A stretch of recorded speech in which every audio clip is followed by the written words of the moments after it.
Okay, how many participants do we have signed in so far? 385, Okay, 393, thank you. 400. Connie, I'm trying to unmute you, so you will have to do it. Thank you. I got it. Okay. And Joe, you'll have to unmute. Yep. Yeah, I did. But if I mute myself, then you'll have to mute me. So I'll leave it unmuted. But I don't know how you want to work that, but. Well, I mean, if you get to where you think you're having too much noise and you want to mute yourself. Yeah. You can do so. Okay. Someone keeps trying to take control of my screen. There was somebody that was, if I saw it right, wasn't somebody we would want to Yeah. display. Yeah. Yes, we're trying to get them out. I'm kicking them right now. Okay.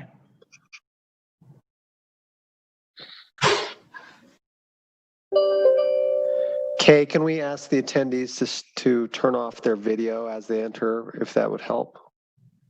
Yes.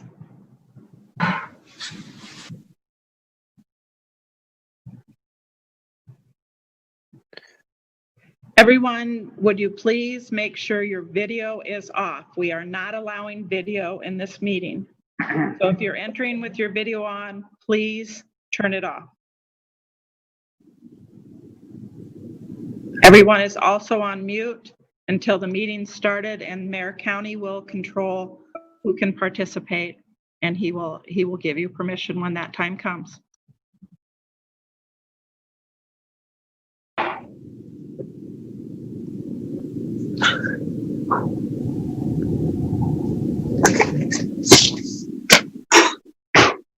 Please note, no video will be shared.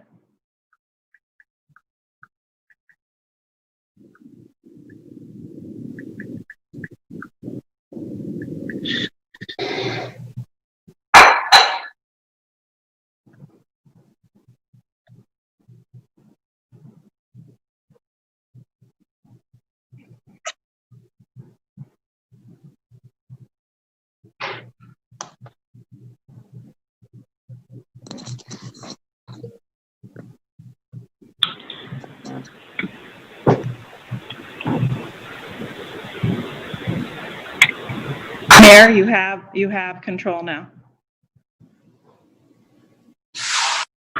No, we don't. Actually, we don't. Well, you don't. I cannot give you control with that format. It wouldn't allow me to give you co-host duties. No, that's fine. That's fine. So, Oh, shoot. I just approved someone. Yeah. Someone, we have 6.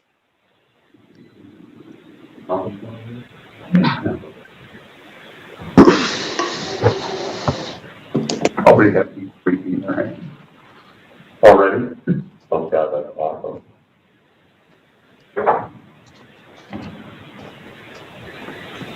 And now they're all gone. Please, everyone, turn off your video. We will not be sharing video. Do you want control for a second here? What does that do? If you wanted to, you could go in and unmute people, but you really need Kay to do that. I think we'll watch. Are we going to let folks know the other ways that they can stream this council meeting? Yes, I think we're going to. Yes, the mayor is going to be able to read that shortly. I'm trying to get everybody off video so that we don't have anyone take over. Is that on here? At the bottom. Okay. Actually, people aren't going to talk. We're asking them to leave to allow others to be able to talk.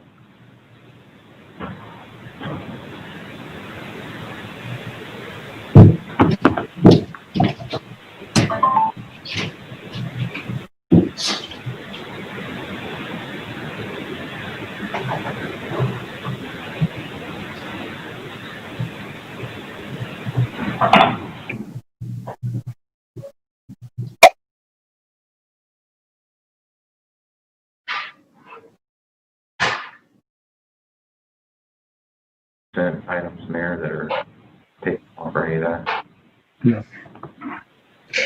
Okay, so, In just a moment, I'll try to get the agenda back up, but it got taken away, so just one moment.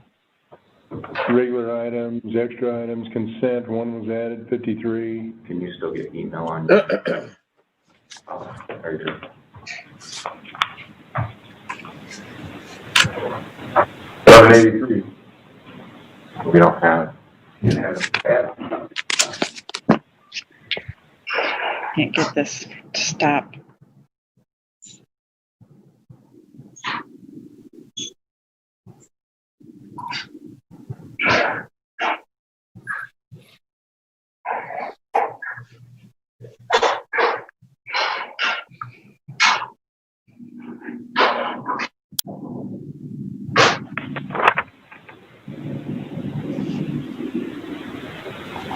I'm not, just a moment, I gotta put myself on mute. I am not.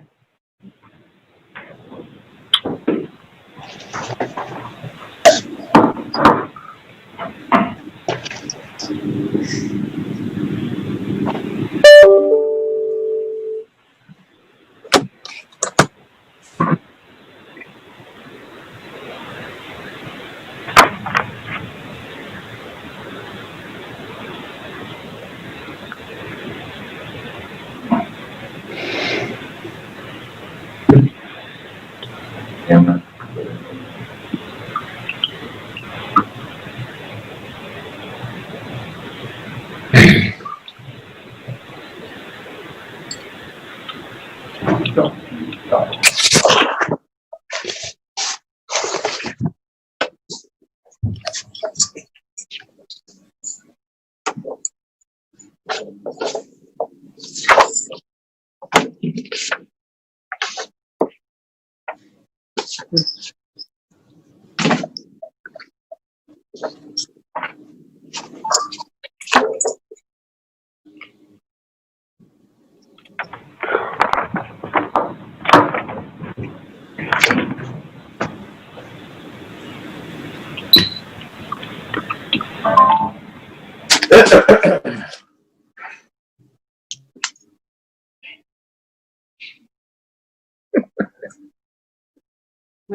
Somebody took over my screen. I don't have.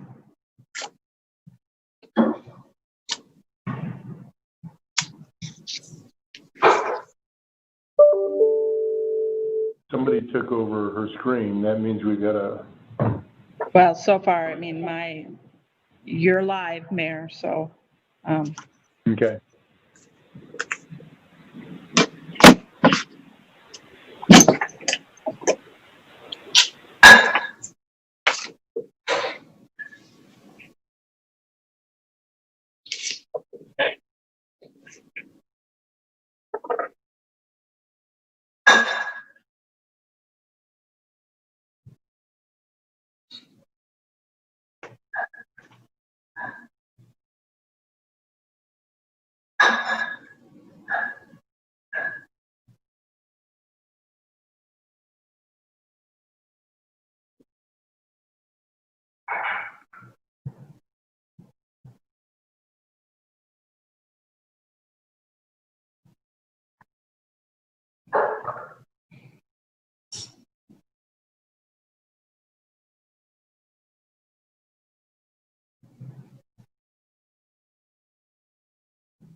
okay, Mayor, can you see the screen? The agenda? Yes, Okay. I'm gonna make that smaller.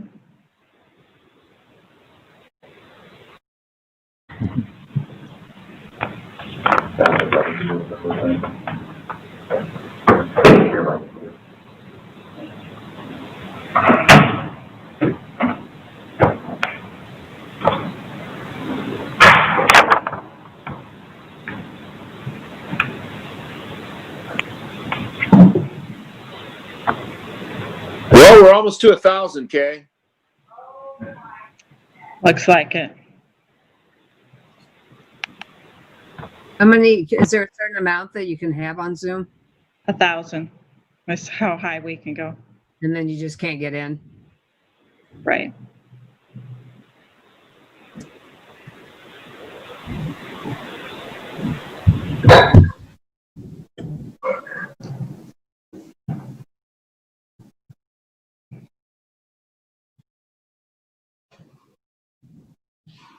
So I'm ready whenever you are, Mayor. Are you unmuted? Okay. Can you hear me now? Yes. Okay. All right, somebody's got a phone that's ringing. All right, if we're ready to go, I think we should get started. Okay, we ready? Right. Yes. All right. I think prior to starting, I want to thank everybody from the community that is hooked up and wants to listen in and participate. So good afternoon to everybody and welcome to our June 8th meeting for the Des Moines City Council. I got to tell everybody we got a very full agenda tonight with a number of significant items, but clearly one issue has dominated the discussions and actions in our community the past almost 2 weeks and commands our immediate attention at this meeting, and that is racial profiling ordinance. The City of Des Moines and the Des Moines Civil and Human Rights Commission began work on racial profiling ordinance nearly 2 years ago, which led to a first reading of the ordinance before the council in March. Since then, our city leaders and the Civil and Human Rights Commission have worked closely with the Community Alliance, which is a consortium that includes the NAACP, ACLU, and the Iowa Citizens for Community Improvement to further strengthen the ordinance. Over the past few days, we've had productive and thoughtful discussions with the Alliance. Their collaboration has been instructive and helpful and greatly appreciated. They made multiple revisions to the unbiased policing policy as well as the proposed racial profiling ordinance. I've got to tell you, in all, we implemented more than 40 of their suggestions just over the last few days, which have resulted, we think, in a stronger proposed ordinance. That is why I remain confident we will have an ordinance that will bring significant change and understanding to Des Moines. Before we get to that issue tonight, let me begin by saying this. We hear you. We know that from what we've seen over the last week is that the effects of racial injustice touch us. It harms communities across this nation, and it pains us here in Des Moines.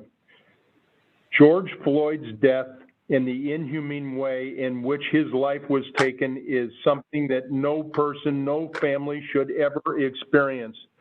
These acts and those like them are reprehensible, heinous, and should never happen under any circumstance. Sadly, in this country, and even in Des Moines, we have to work to ensure that all communities, and especially communities of color, are safe. We must do something tangible as individuals, as a community, and as a nation, quite frankly. Later tonight, we will discuss the proposed anti-racial profiling ordinance. This will be the second time that we've discussed this issue.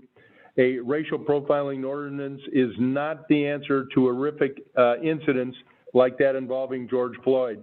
Our action tonight affirms our commitment to this community, that we will serve you and continue to introduce equitable policies to uplift historically marginalized communities.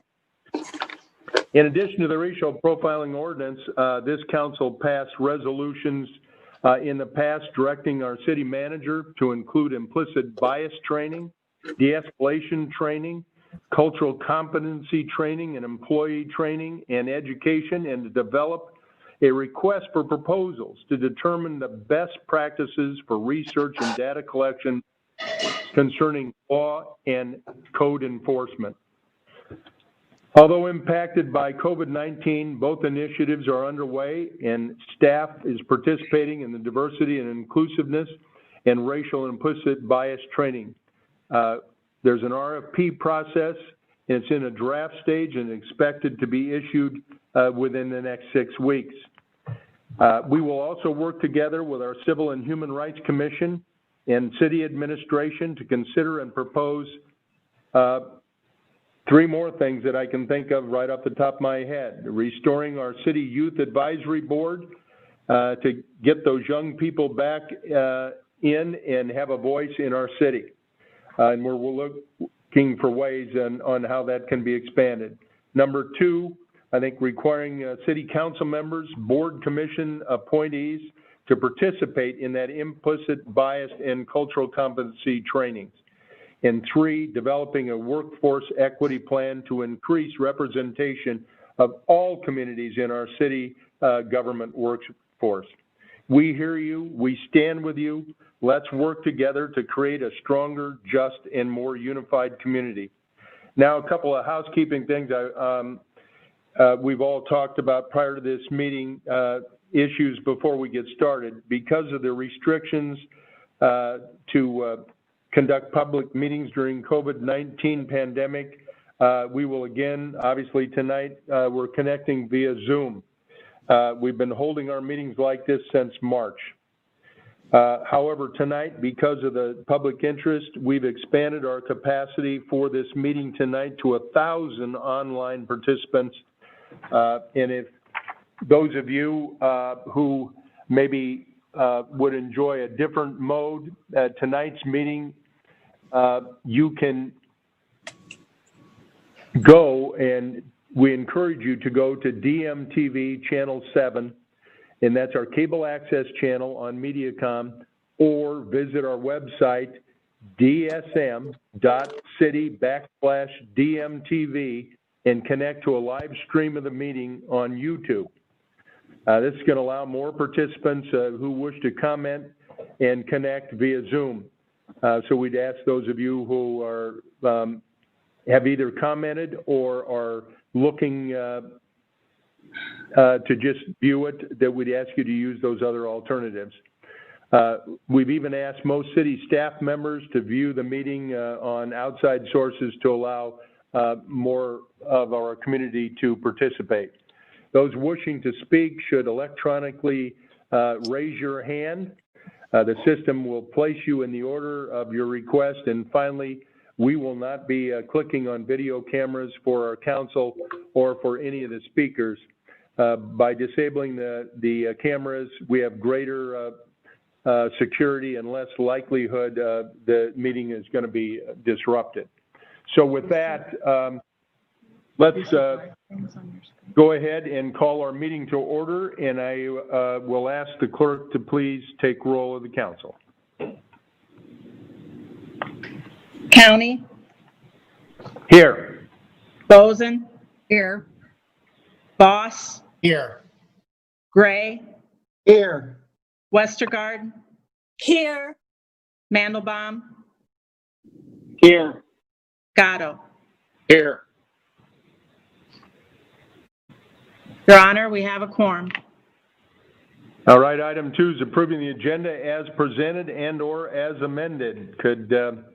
I will say quickly, I'll give everybody on the consent items. Item 53 was added. It's an added resolution submitted by the Ingersoll Park Neighborhood Association. The regular agenda items, 33 was amended. It's amended roll call. 58 was updated. It's added a support documents. Extra items, extra item 1A was added to support documents and now added amendments to the ordinance. And in 6.8, it was amended again with the help and input from the Community Alliance. Given significant input has received from the community, the language has been changed, and those changes are shown in highlights. Exhibit 1B updated. It was added support documents, and Exhibit 2 was added. These are added new item with support documents as well. Kay, I don't, does any of our council members want to pull anything, but we'll ask that on the consent here in a minute. But Yes, with those, unless anybody has anything else, I would ask for a motion to approve the agenda. I'll move approval. This is Connie. All right, thanks, Connie. Poll the council, please. County, Yes. Boson, Yes. Boss, Yes. Gray, Yes. Westergaard, yes, Mandelbaum, Yes. Gatto. Yes. Your Honor, that's 7 yes, motion carries. All right, thank you. Item 3 is approving the consent agenda. Those tonight are items 3 through 55. And these are routine items. They're usually enacted by one roll call vote without separate discussion unless someone, either a council member or someone from the public, requests an item be removed to be considered separately. Kay, I do not have a list of any that may have been pulled. If you have some, could you read them, please? I do.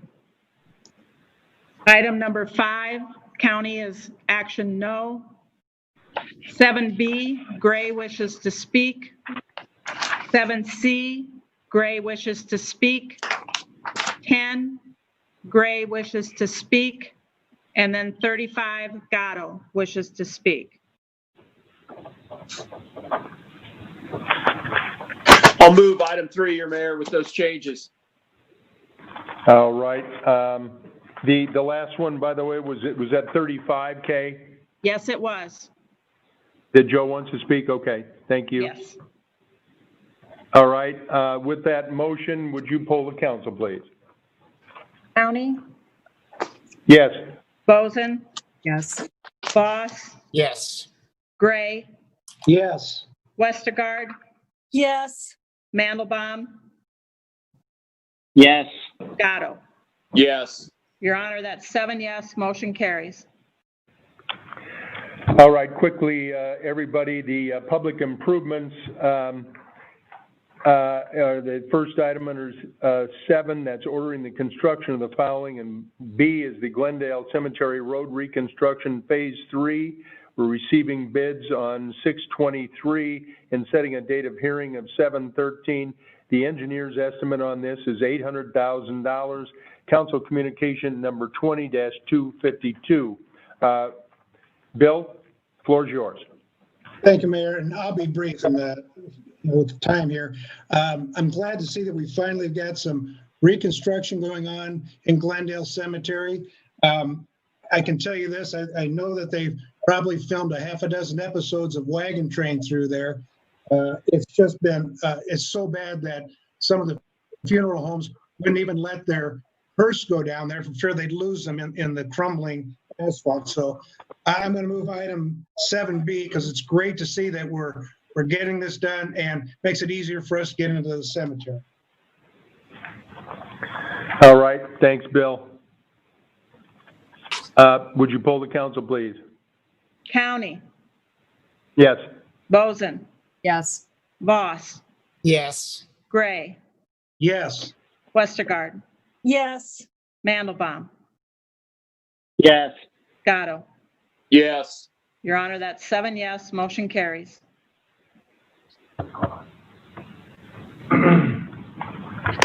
All right, Kay, I don't know how you find out, but are there any people in the audience that had some items that they wanted to talk about?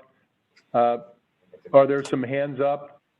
There are hands up, but I would say, Your Honor, most of them are for the last item on the agenda. I can tell most of them are ones we've received emails from. Okay. I don't know how I would tell on the specific item though at this point, because there's numerous ones up. Okay, is it possible, Kay, that we could clear all the hands? I have to do them And individually. then just ask if anybody has anything on the consent that they would like to talk about, and because I don't want to miss any of those if somebody has that. We can clear the hands up and then ask anybody that has, and this is just the consent items, folks. We would ask that anybody that has an item to put their hand up. Kay, excuse me, this is Voss. I know that Dan Johansson, who you just cleared, wanted to speak on 7C. Okay, I will get him up as soon as I clear all these. Okay. So if we see Dan, that's the next one coming up, and Bill's pulled it. So. Right.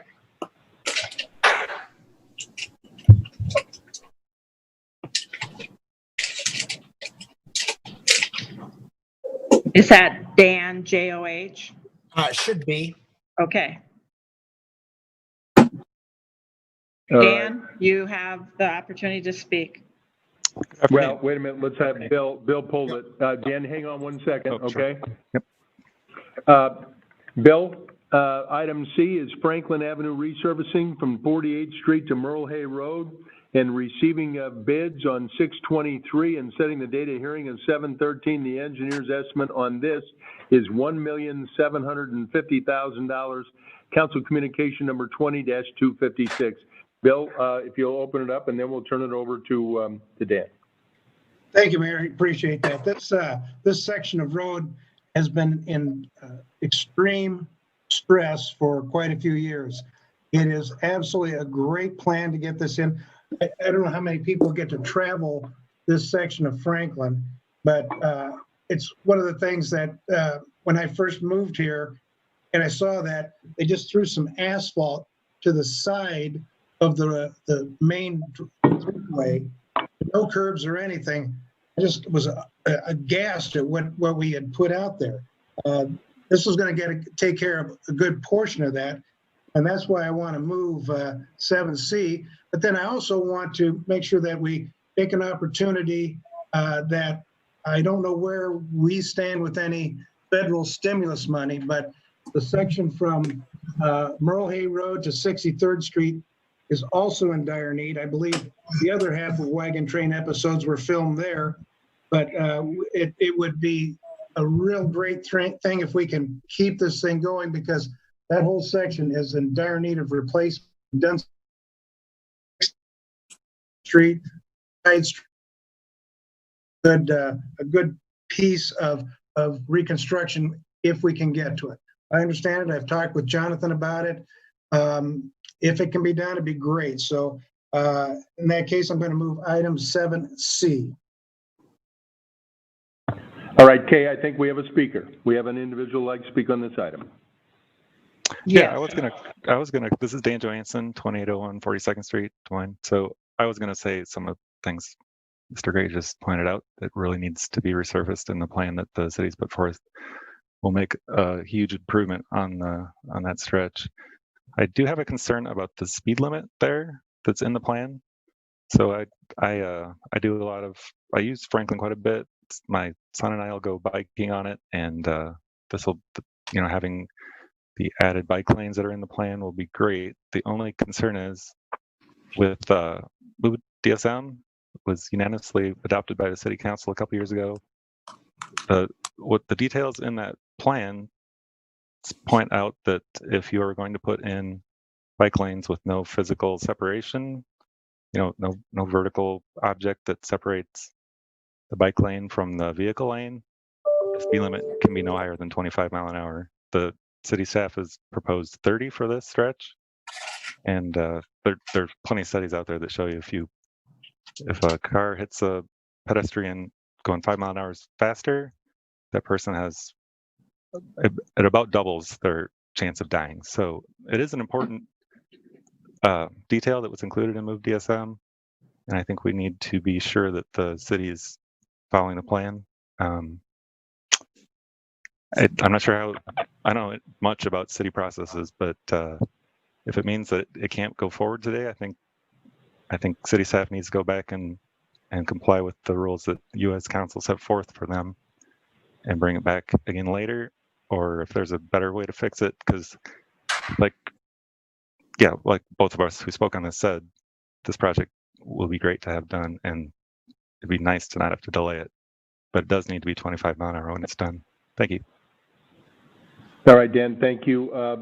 Bill, if you're okay, I think what we ought to do is, I think we'll move forward with it, but let's refer to the manager and so he can speak with the engineer and take this, all these comments into discussion, because obviously safety is of utmost importance. That's what we're doing here. So, Dan, thanks for your comments. That sounds good, Mayor. Steve Neighbor is on the line if you want to ask him a question, the engineer. I think what we'll do, go ahead, Steve. Do you want to make a comment real quick? Steve, you have the floor. Thank you, Mayor. Yeah, our typical process, we agree with Mr. Johansson. Our goal is to implement some measures to slow traffic down along this corridor. That's one of the reasons why we're proposing the narrower lanes, and also there is a couple phases to this corridor. This section is the western section from west of 48th Street.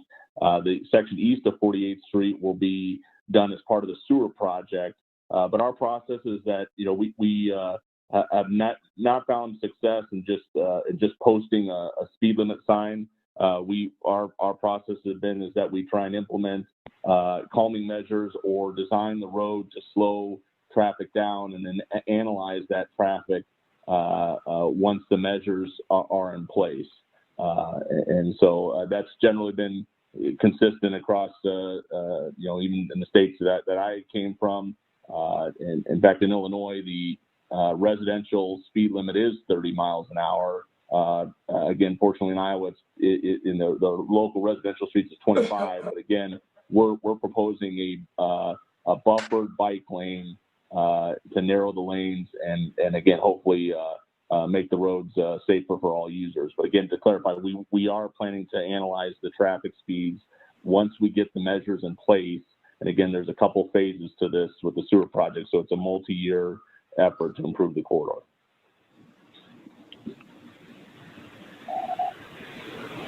Thanks, Steve. We have a motion on the floor, and I would ask the clerk to please poll the council. County? Yes. Boson? Yes. Voss? Yes. Gray? Yes. Westergaard? Yes. Mandelbaum? Yes. Gatto? Yes. Your Honor, that's 7 yes, motion carries. Thank you. Quickly takes us to item 10, which is approving a change order number 1 with SM Henches and Son, Inc. for additional work on the 47th and Holcomb storm sewer improvements, $212,090.23. Council Communication number 20-251. Bill. Thank you, Mayor. This is just more of an update. Dave Camp told me that this would be coming, and I love that 23 cents and 65 cents on number 11. But I would say by the end of next week, both projects should be almost completed, if not already completed. And it couldn't come at a better time. I guess we're supposed to get a bunch of rain tonight and tomorrow. So just a little bit of a heads up. I think we're finally getting our heads above water, if you know what I mean. So I'm going to move item 10. All right.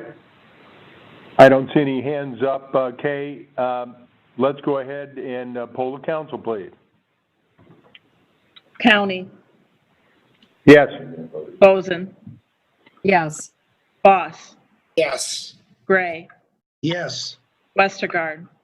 Yes. Mandelbaum? Yes. Gatto? Yes. Your Honor, that's 7 yes, motion carries. Thank you.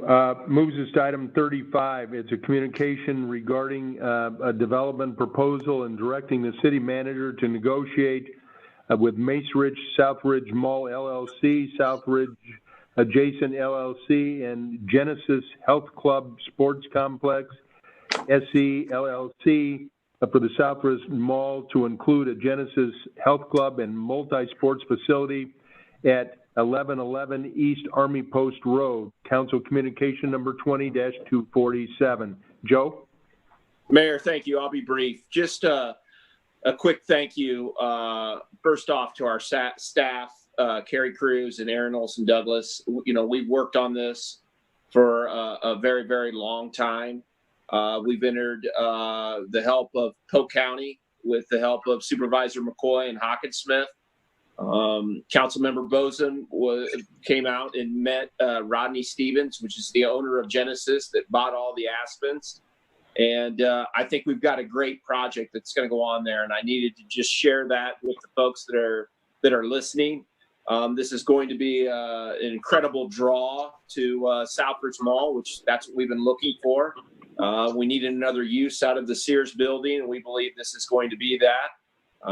Replacing the roof and doing some new energy efficient air conditions and making it a great building for that. I'd be happy to move item 35. All right, thanks, Joe. Okay, I don't see any hands. Let's go ahead and poll the council, please. County, Yes. Boson, Yes. Boss, Yes. Gray, Yes. Westergaard, Yes. Mandelbaum, Yes. Gatto. Yes. Your Honor, that's 7 yes, motion carries. It is what it is.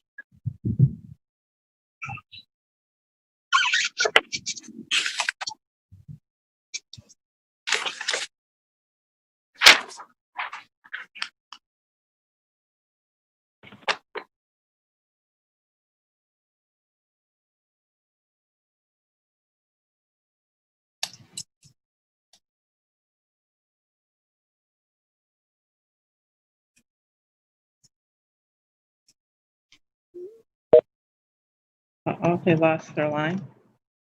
I think the mayor left. You want me to move on to the hearing item until he gets back on? Sure. He must have lost his connection.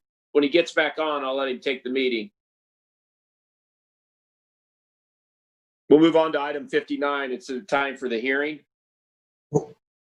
It's on item 59 is on request from Anchor Investment Group LLC, Mike Donnelly, officer, to rezone 901 Southeast 7th and 709 and 714 Bell Street from N3C neighborhood to NX2 neighborhood mix to allow for development of 2 row houses structures, each containing 6 household units.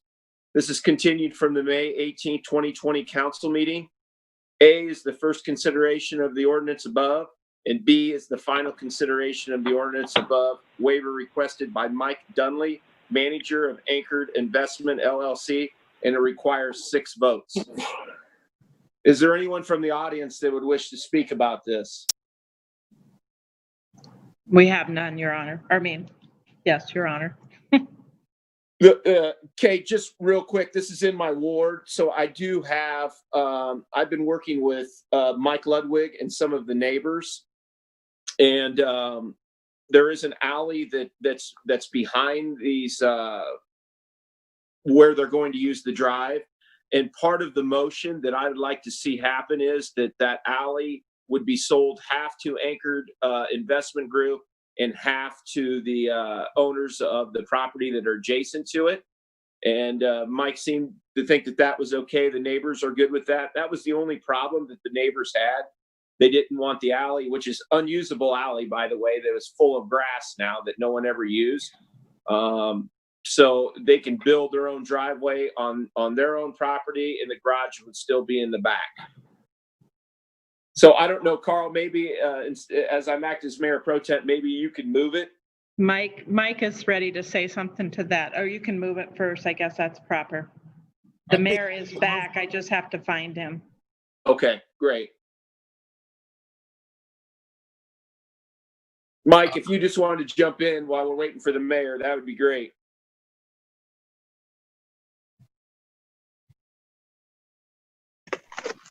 Mayor Pro Tem and members of the council, Michael Ludwig, Planning Administrator. I believe that the motion would be to initiate vacation of the alley. That would have to go to the Planning Commission for a public hearing on whether or not it's needed for a public purpose, and then a hearing at council where you would determine the sale of the property. Thank you. Excellent. Thanks, Mike. I'll move it if you want me to, Joe. That would be fantastic. I got him. All right, I'm on, Kay. Yeah, I have to just rename you. I found you. Okay, so I'm moving Okay. mine. Happy right. to have you back. Okay. So then that was, who was moving that? Excuse me, I was trying to get the, I think Connie's Rosen? moving, I think, and she's Okay. moving 59A and B. okay, thank you, Your Honor. With the motion that I suggested, right, Right, Connie? with the additional motion that was stipulated about the alleyway. Okay. Thank you.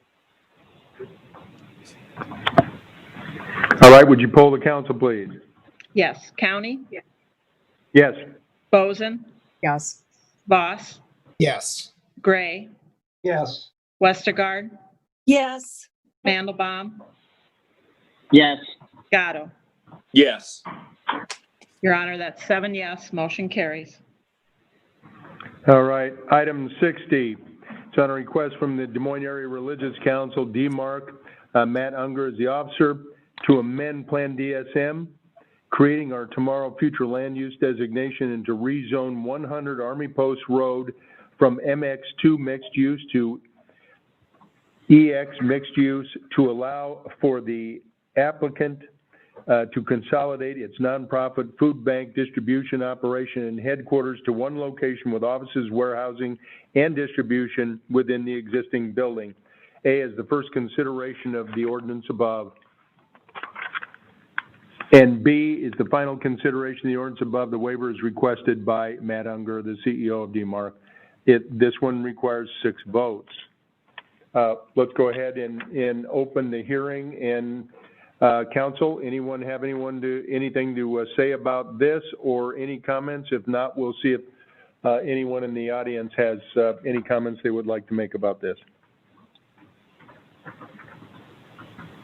Your Honor, I No, see counsel? none. I will. Oh, sorry. No, go ahead. I see none, Your Honor. I will move items 60A and B, please. All right, thank you. Okay, would you poll the council, please? Yes, I will.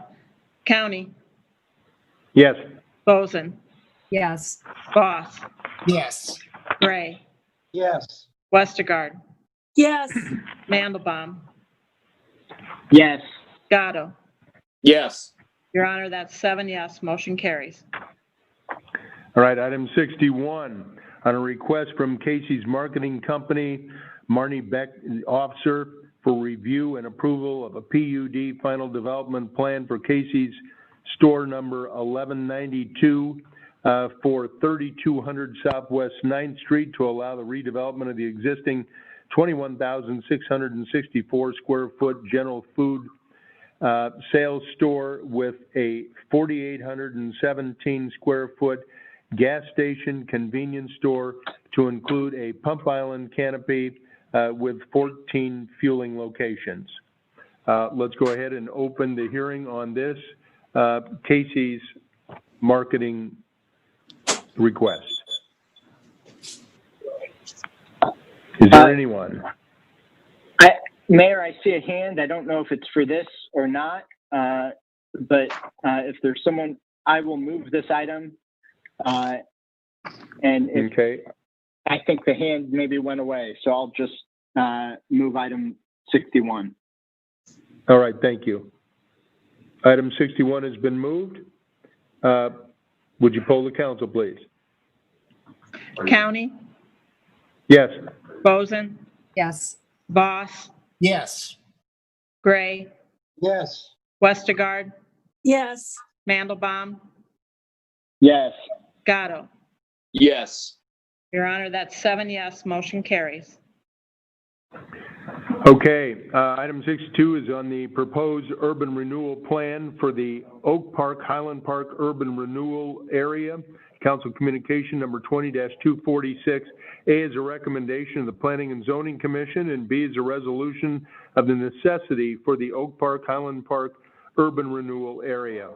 Let's go ahead and open up and see if anybody, either council or the audience, wants to make comment on this one. Mr. Mayor, this is Westergaard, and I would like to make a comment that this is an exciting project for the Highland Park, Oak Park neighborhood. We've got a lot of really good things going on in the neighborhood right now, and this is just going to enhance it. So with that, I would move items 62A and B. All right, thank you, Linda. See any hands up? Okay. I have one, but I will find out if it's for that or not. Olivia, do you wish to speak on? Can't unmute her. Olivia, do you wish to speak on item number 63, Oak Park? 62. 62, no, I'm I would sorry. like to request that the racial profiling ordinance be moved up on the agenda, since that's what most people are here to. I'm sorry, we're Thank in. you. Oh, I appreciate it. yep, Thank you. You're welcome. Okay, so let's go ahead and poll the council on item 62. Okay, County, Yes. Boson, Yes. Boss, Yes, and I'd like to just to jump in, there were some hands up on item 53, which is the short-term commercial rentals that I think we missed those. And so is it possible to go back and revisit item 53? Can we go ahead and move this one, please? And then we'll, okay, let's get through the got it. the hearing. Let's get through the hearings before we reopen the consent. okay, Boss, Yes. Gray, Yes. Westergaard, Yes. Mandelbaum, Yes. Gatto. Yes. Did I have County and Boson? Did I get you in the beginning? I don't think so, yes. And go ahead and say Boson. Boson? Yes. Okay. 7 yes. Motion Okay, carries. item 63. Item 63 on the proposed First Amendment to the Drake Urban Renewal Plan, Council Communication number 20-244. Let's go ahead and open the hearing. Council, any comments on the Drake Urban Renewal Plan? Just my observations that Drake has been doing a tremendous job of working with the city all around that Drake campus. We're doing the University Avenue sewer and work, and I'm telling you what, we're going to have a real diamond in the gem down there at the Drake campus. So if there's nobody else that wishes to speak, I'll move item 63. All right, item 63, any other comment on 63? Would you poll the council, please? County, Yes. Boson, Yes. Voss, Yes. Gray, Yes. Westergaard, Yes. Mandelbaum, Yes. Gatto. Yes. Your Honor, that's 7 yes. Motion carries. Thank you. Let's go to 64. Item 64 is on the ordinance amending the electric, energy, and gas franchises granted to Mid-American Energy Company, repealing the temporary increase to franchise fees used solely toward payment of the Cragness versus City of Des Moines judgment. Council Communication number 20-260. A is the first consideration of the ordinance above, and B is the final consideration of the ordinance above. And the waiver is requested by the city manager and requires 6 votes. I do want to again emphasize that this was a temporary increase. is granted to Mid-American to the franchise fees used solely towards that pavement on the Cragness case. And it looks like we're done with the payment, and we're very close, and so we're set to take that off. So I'm think that our citizens are going to be really pleased about this one. Open the hearing. Is there anyone wants to make a comment on this one? Item 63. 64, probably. 60. I'm sorry, 64. Mr. Mayor, I see none. I'll move items 64A and B. All right, thank you. Poll the council, please. County, Yes. Boson, Yes. Voss, Yes. Gray, Yes. Westergaard, Yes. Mandelbaum, Yes. Gatto. Yes. Your Honor, that's 7 yes, motion carries. All right, thank you. Item 65 is on the intent to commence a public improvement project to construct the Southeast Connector, Southeast 30th Street to the U.S. Highway 65 project, and to authorize acquisition of the necessary property interests, including agricultural land for the project. Council Communication number 20-253. Let's go ahead and open the hearing. Council, any comments? Mr. Mayor, I just think that this is a great public improvement, that we need to finish this portion of the road to complete the street. And you know what? I'd be happy to move item 65. All right, 65 has been moved. Scott says there's more hands up. Is there, 3 of them. are there any hands up, Kay, regarding the Southeast Connector? I have a few hands up. I can check and see if that's what they're referring to. Okay. Again, folks, this is for item 65. These are hearing items that we need to keep in order as required by statute.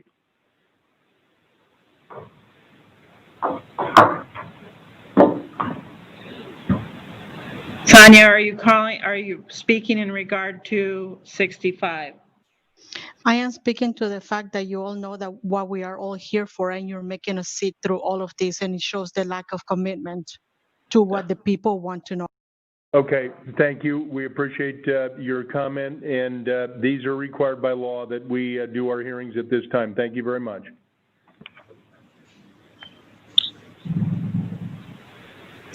Okay. Let's go ahead and poll the council. County, Yes. Boson, Yes. Voss, Yes. Gray, Yes. Westergaard, Yes. Mandelbaum, Yes. Gatto. Yes. Your Honor, that's 7 yes, motion carries. All right, takes us to item 66, which is on the 2020 and 2021 HMA pavement scarification resurfacing resolution approving the plan specifications, form of contract documents, engineer's estimate, receive and file bids, and designating the lowest responsible bidder as Grimes Asphalt and Paving Corporation. Timothy Malicote is the president.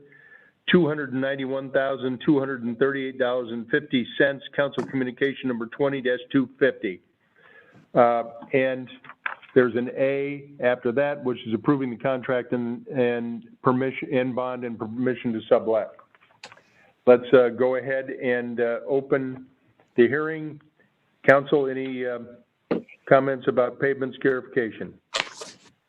Mr. Mayor, I'll move item 66 and 66A.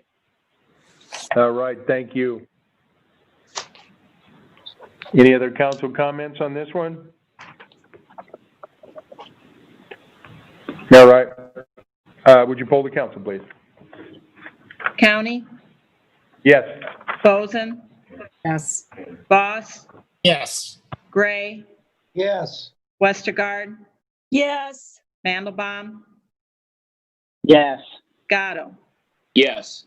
Your Honor, that's 7 yes, motion carries.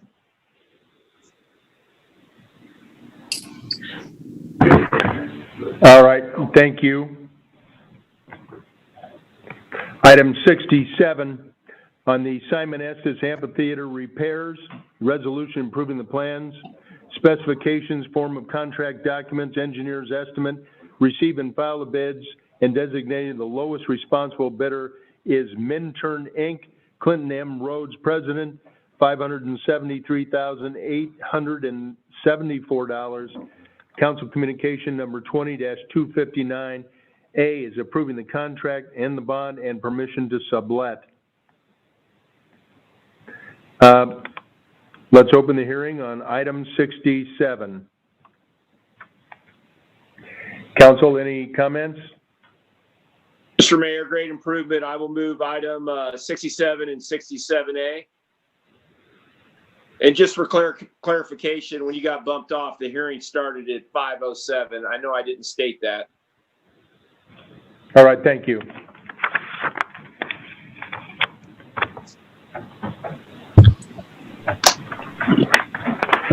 All right. The hearing's open on item 67. I have heard no comments. So could we poll the council, please? County, Yes. Boson, Yes. Boss, Yes. Gray, Yes. Westergaard, Yes. Mandelbaum, Yes. Gatto. Yes. Your Honor, that's 7 yes, motion carries.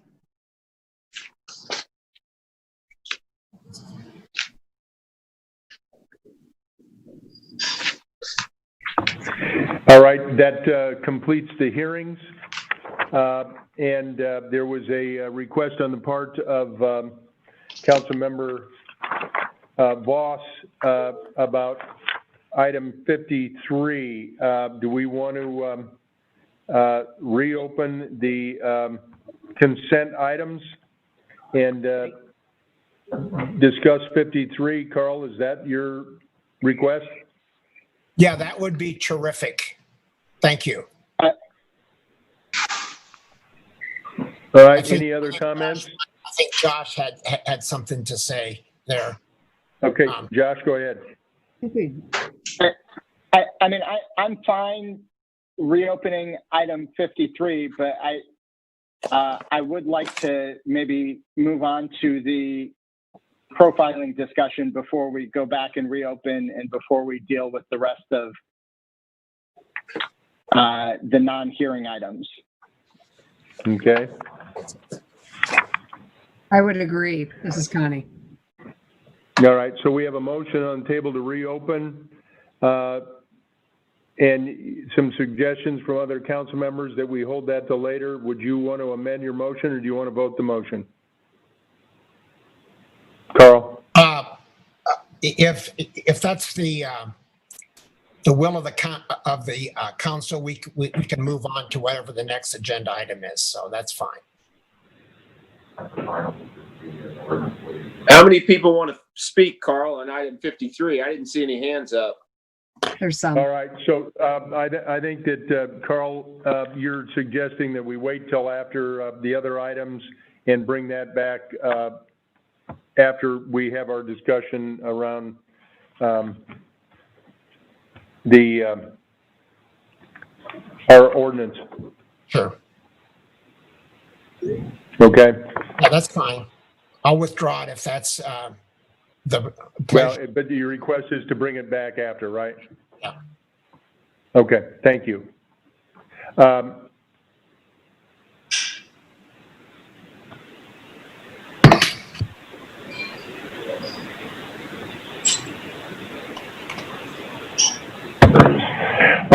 At the request of some of our listeners, and also discussion openly here with the council, I would suggest that we move to extra item 1, as was added, and item 1 is amending an ordinance by adding Article 3, Sections 86-42, 86-43, 86-44, 86-45, 86-46, and 86-47 regarding unbiased policing policy. A is a first consideration, the ordinance. Above, given significant input has been received from the community, the language has been changed, and those changes are shown in the highlights.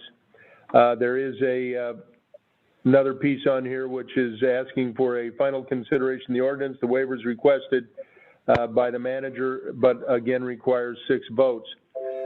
As we open up this discussion, because of the extensive work over the past 2 months by city staff and this community alliance, I'd like to turn it over to our city manager, who would kind of bring us up to date.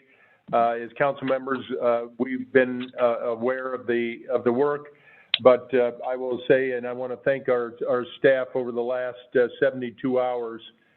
They have done unbelievable work to make over 40 alterations to the suggestions are going to be before us tonight. So with that, I'm going to turn it over to our city manager. Mr. Manager? You hear me okay? Thank you, Mayor. This is Scott Sanders, City Manager. So there's a little bit of misinformation out there, and I thought it would be helpful to share some of the steps that we've gone through in putting this ordinance together. The city has taken this as a high priority. We've been working on it for over a year. As the mayor's comments earlier, we have worked closely with our Civil and Human Rights Commission to draft the ordinance and receive public input. Together, we produced the language that was the ordinance that was submitted to the council and approved the first reading on March 9th of this year. And the vote was 7-0 on that ordinance. We also at that time passed 2 associated resolutions. The first resolution directed me as the city manager to draft an RFP, which would hire a consultant and would assist us in identifying best practices in the areas of data collection and reporting that deal with both law enforcement and code enforcement, and that was important.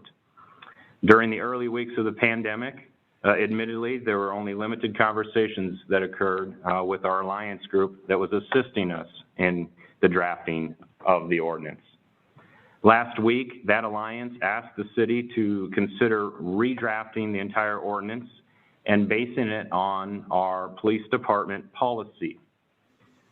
We obliged and did that, and then spent an incredible amount of time last week, including over 3.5 hours on Friday, working with that group to further improve the language, for which I believe we have done.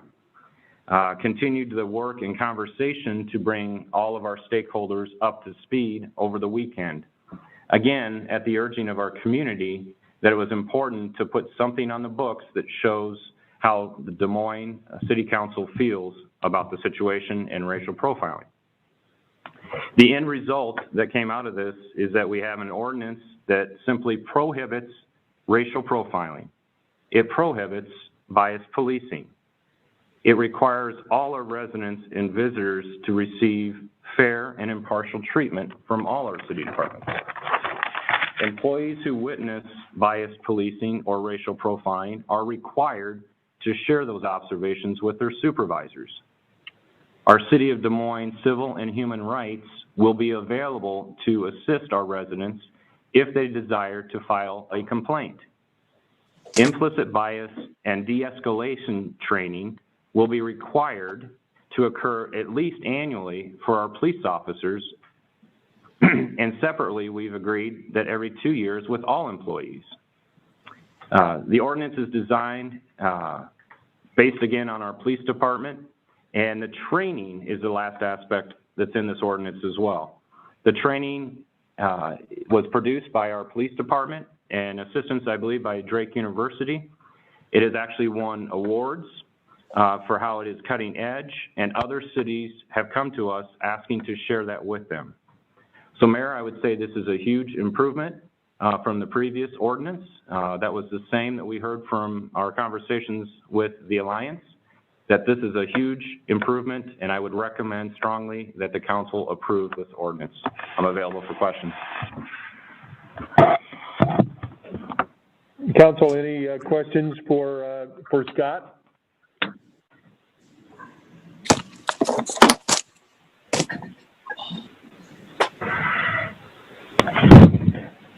All right, Kay, can you hear me? I can. All right. I suggest that we move forward and we open it up for questions, and we will, Council, I think that we've got to make a decision here. We have a significant number of people on the line. What's your current count, Kay? I have 971. All right, and how many have put their hand up to speak? We'd ask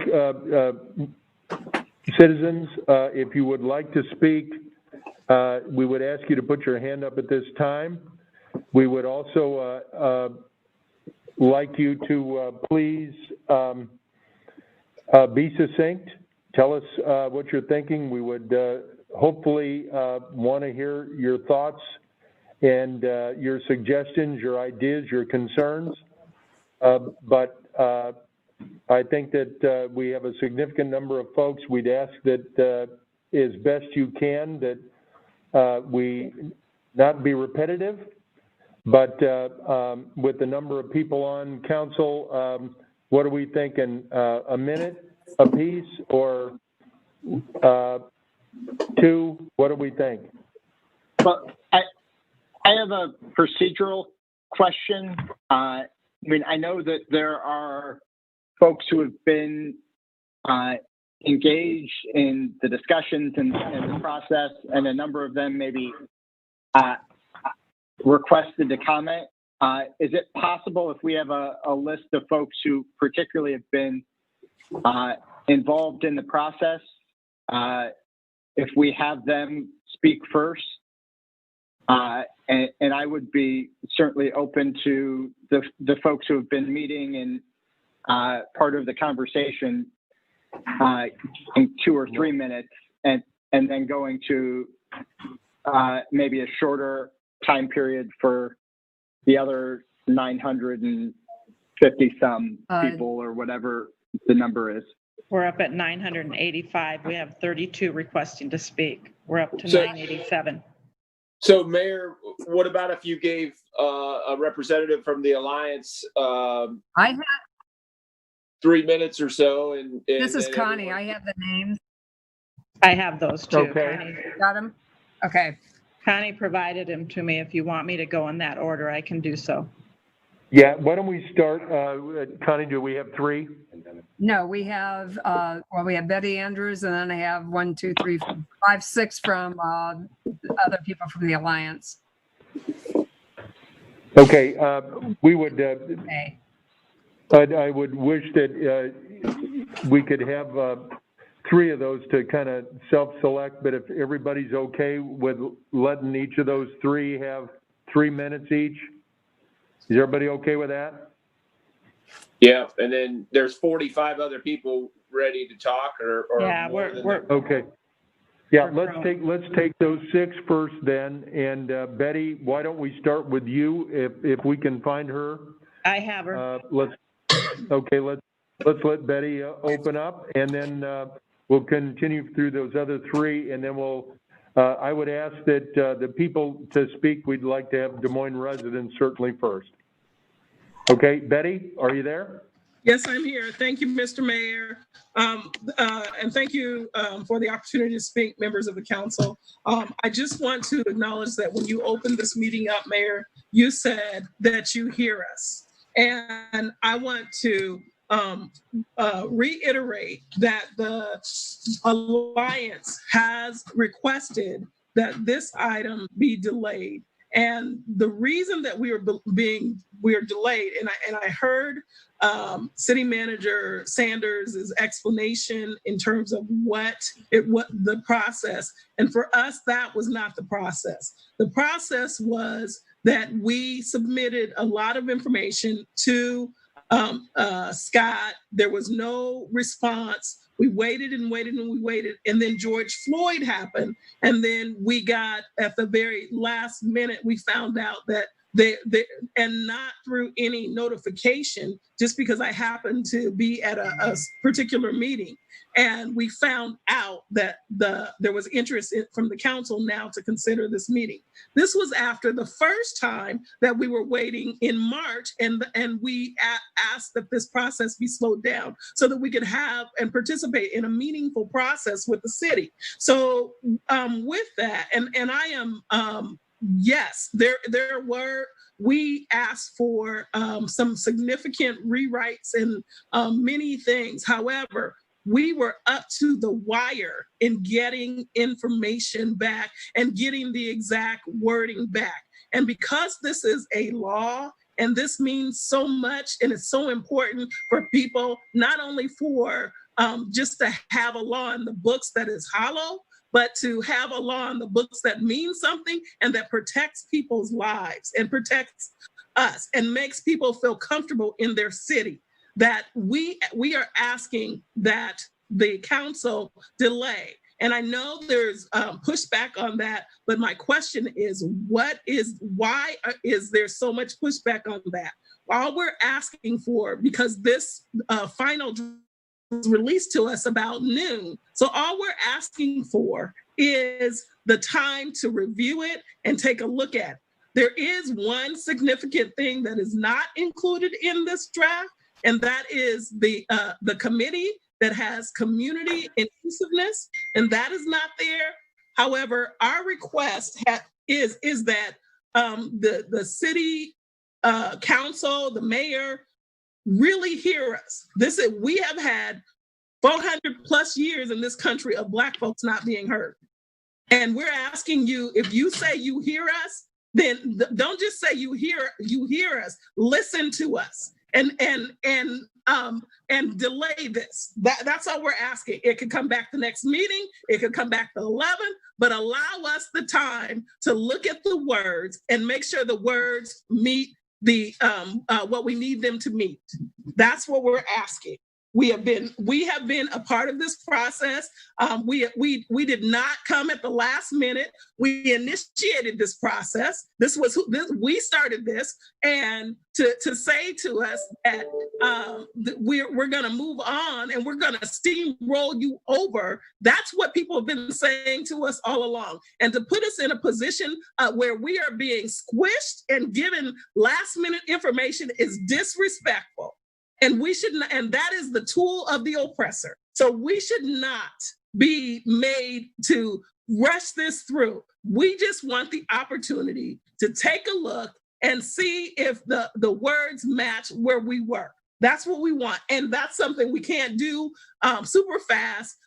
We need to confer. We have legal counsel that we work with as well. And so I need to have time to confer with our lawyers. We need to have time to walk through this process. And so the question is, why are you not listening to us that when we are saying, can we delay this until the next meeting, the 11th, wherever, a special meeting, but do something that shows in good faith that you hear, that you are listening to the community, that their words matter.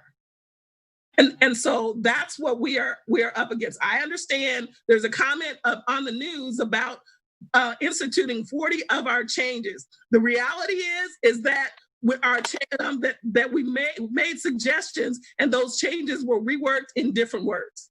So that's not instituting all of our changes. Don't get me wrong. I do believe that this ordinance is moving in the right direction. I do want to say that it is important to know that there are some really good things that are happening. So, but this is our opportunity to move forward together and not leaving anybody behind. So let's do that. We may not come out perfect, but we can come out much better. And the last thing I want to say is the situation with this committee.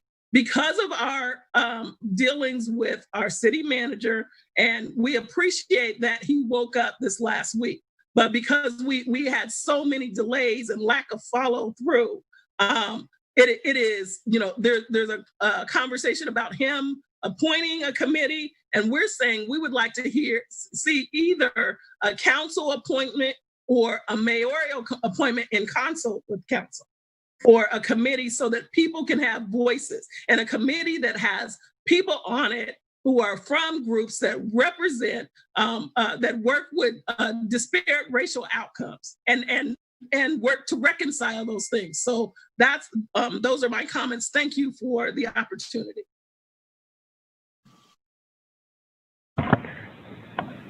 All right. Do you have the names, Mayor? Do you want I do not.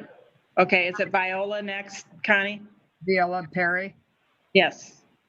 Okay, let's, and Kay, we appreciate your at least letting, Betty got, I think, her position on where she stands on this out, but I think we've got to watch the time because we've got a lot of people that would like to speak.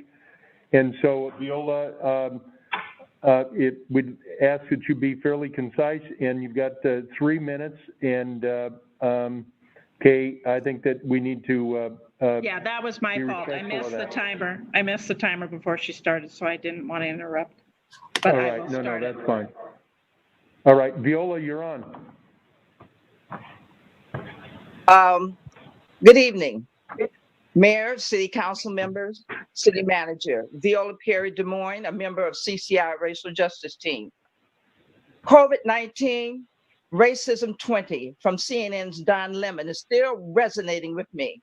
We have a pandemic that's taken the lives of Black people at an alarming rate, and there are police officers still taking Black people's lives, also a pandemic.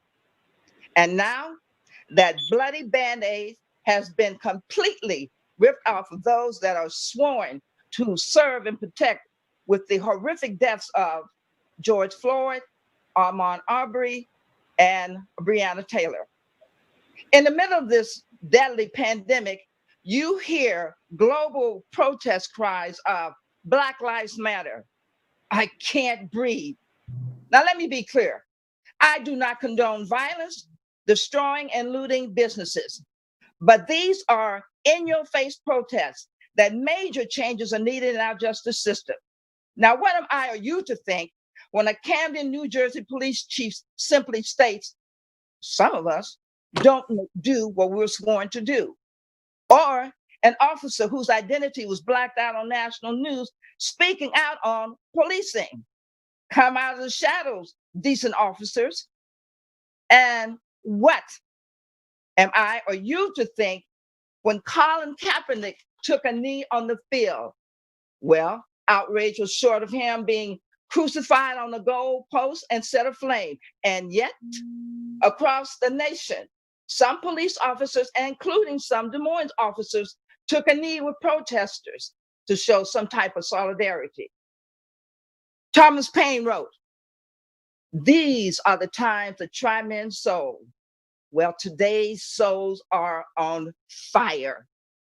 So I submit to you, our city leaders, that the CCI Racial Justice Team, along with many community members, have worked with you all since 2018 to support and pass our 6-point racial profiling ordinance. A watered-down ordinance without strong accountability isn't acceptable. So I ask you, are you part of the problem, or you want to be part of the solution? Thank you.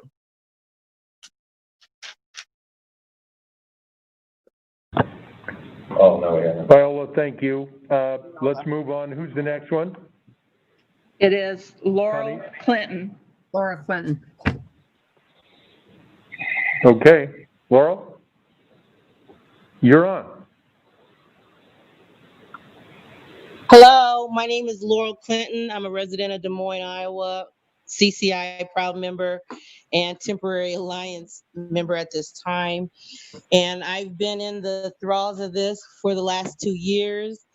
We actually invited Josh, Connie, and Bill and Linda to come meet with us, the community, to develop these 6-point ordinances.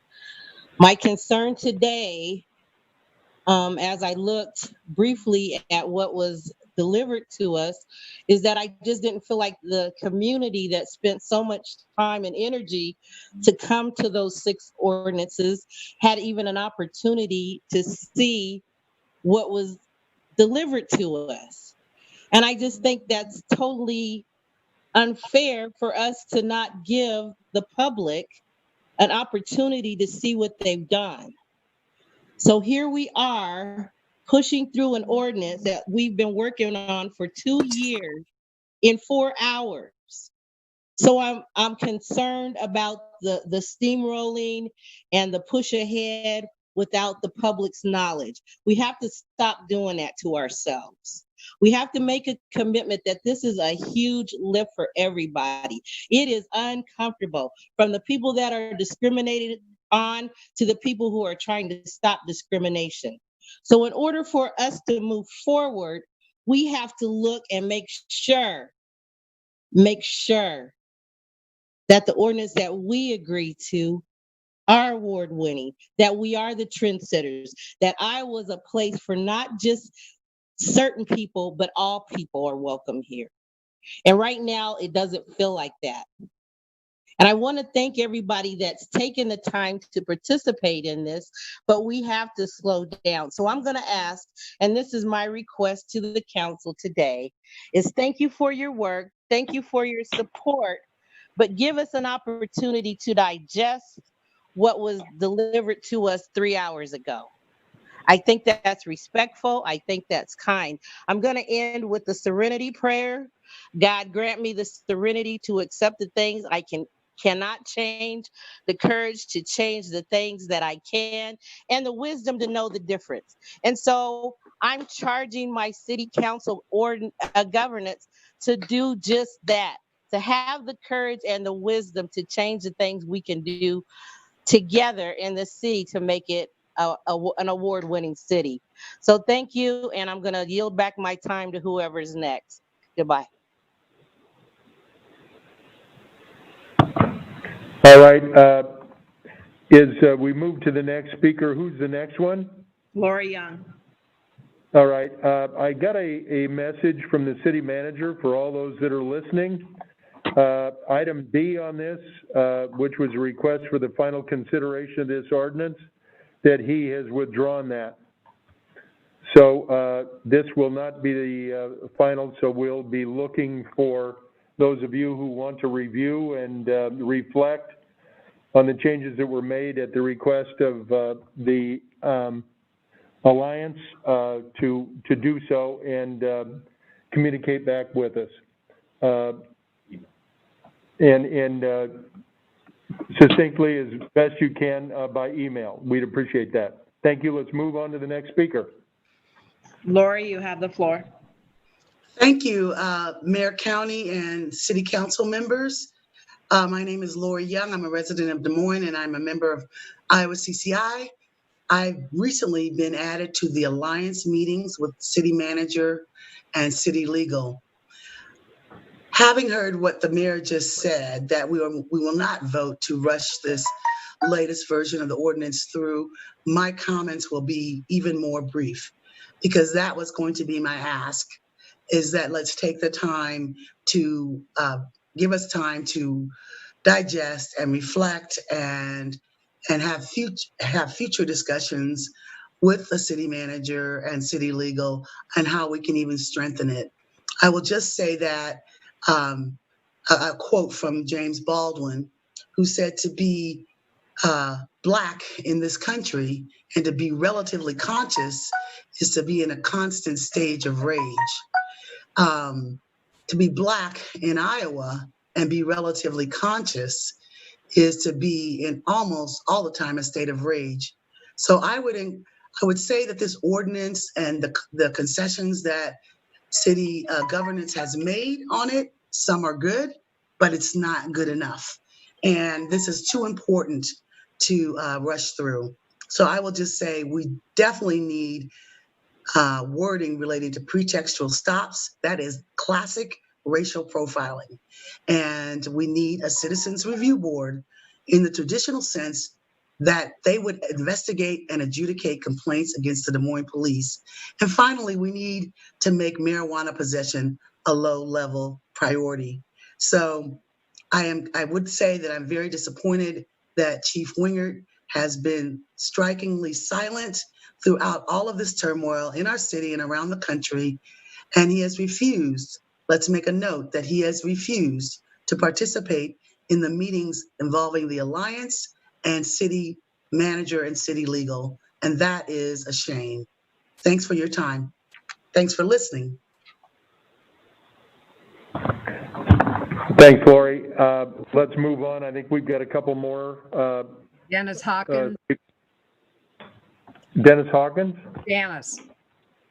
Janice, okay, thank you. Are you, Janice, you're on. okay, great. Thank you very much. Hi, my name is Janice Hawkins. My home's in Pleasant Hill. I'm a member of CCI's racial profiling team. I have been for about a year. I echo all of the sentiments that have been presented so far by the speakers. I do want to make a point of saying that throughout this process, it feels as if there is a lot of resistance without explanation. And by that, I mean to things such as the Citizens Review Board. When you look at the recent document that was presented, any time a person makes a complaint about being racial profiled, the only person it looks like that can ultimately act on it is the chief of police. That's a lot of power to assign to one person. Of course, people can go and file a complaint with the Human Rights Commission, with the Civil Rights Commission, but both of those agencies have their hands tied in that they don't have investigative capacities. What good is that? Their role is education. Well, what are they going to do? Educate the police officers about this?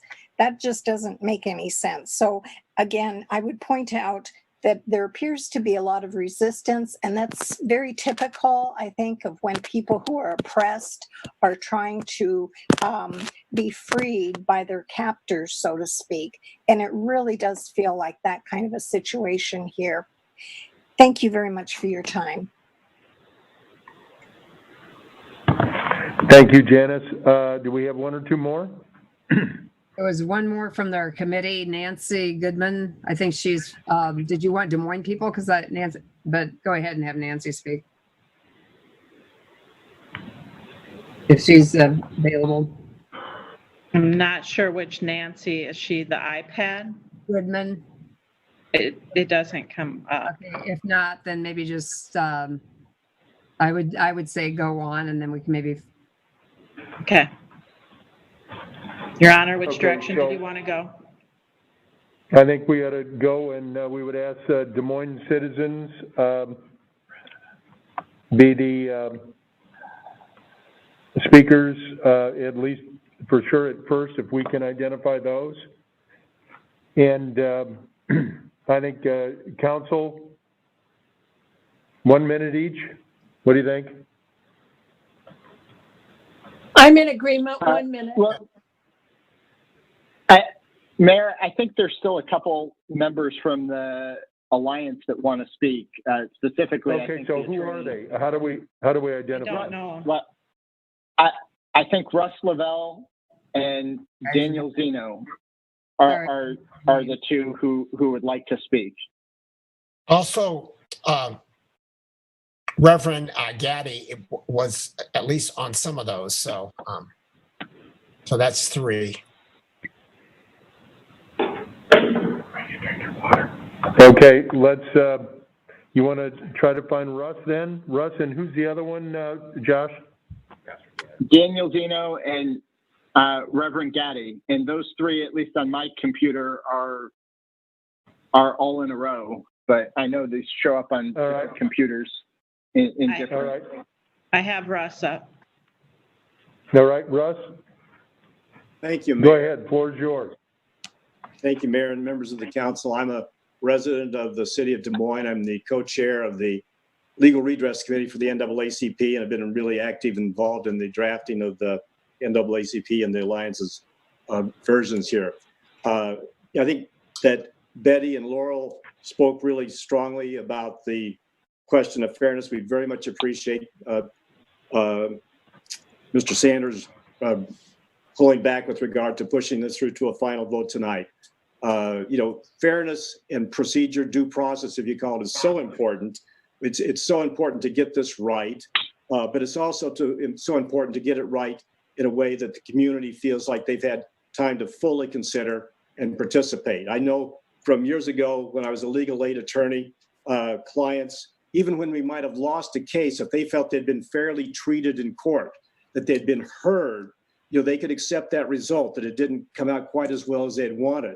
And so to have this policy, and albeit it's been worked on hard by the council and by the city manager and the city attorney over the last few days, but to put it to give us that result on 12/30 today, and to think that we've had the chance to really carefully and fully consider it is wrong. And so we need that time, either to have a special session, that would be the ideal to finish this, or to come back in a couple of weeks. It is, Betty mentioned how important this community policing committee is to us. That's one item that is totally missing from the proposal. We don't have time to go through it fully, but we do disagree as to how high a priority this has been made by the city.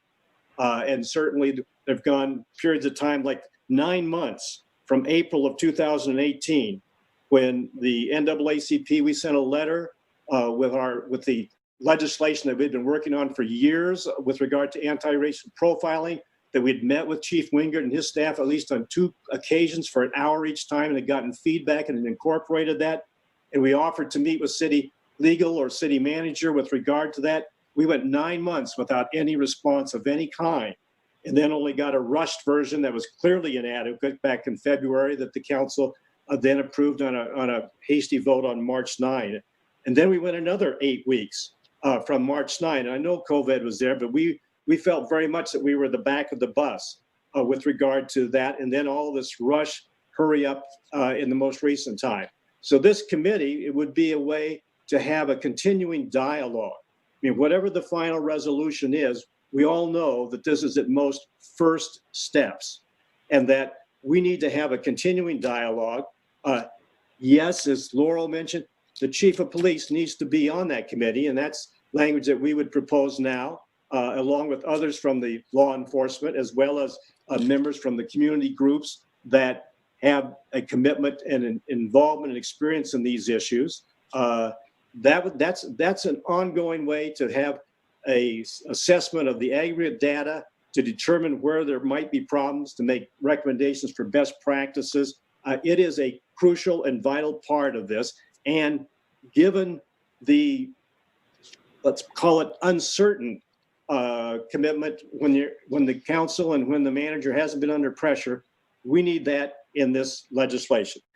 We thank you for the work that you have done, and we do recognize that progress has been made, but we need to get it done right. Thank you very much. All right, let's move on to Daniel, if we can find him. And then I'd like to hear from Reverend Gaddy. Hi, Daniel Zeno, ACLU, Iowa. Over 2 years ago, the ACLU of Iowa, actually it was November 16th, 2018, ACLU of Iowa, CCI, and NAACP joined community members and formally asked the council to do 6 things: ban racial profiling, ban pretextual stops, mandate data collection and analysis, including collecting race and ethnicity data for all stops, not just for arrest or citation, mandate training on implicit bias and de-escalation techniques, create a citizen review board, and make marijuana possession the lowest law enforcement priority department. A lot has happened since then. We've seen thousands of people protesting right here in Des Moines, expressing their anger, their frustration, their pain, their support for Black people, brown people, and other people of color, and calling for meaningful change.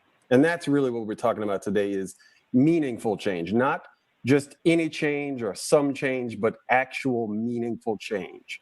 That's why the ACLU of Iowa is reiterating our call that the council delay the vote tonight, not just withdraw final passage, but delay the vote tonight, so that not only the Alliance members who got this final draft at about noon today, but every Des Moines resident who cares about this issue, who cares about what happens in the city. People in the city of Des Moines should be able to participate in this process. There are over 1,300 people on this Zoom call and on watching on YouTube. People care about this issue.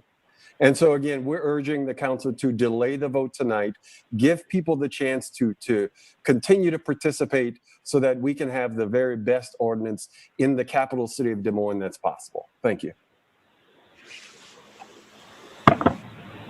Reverend Gaddy, are you on?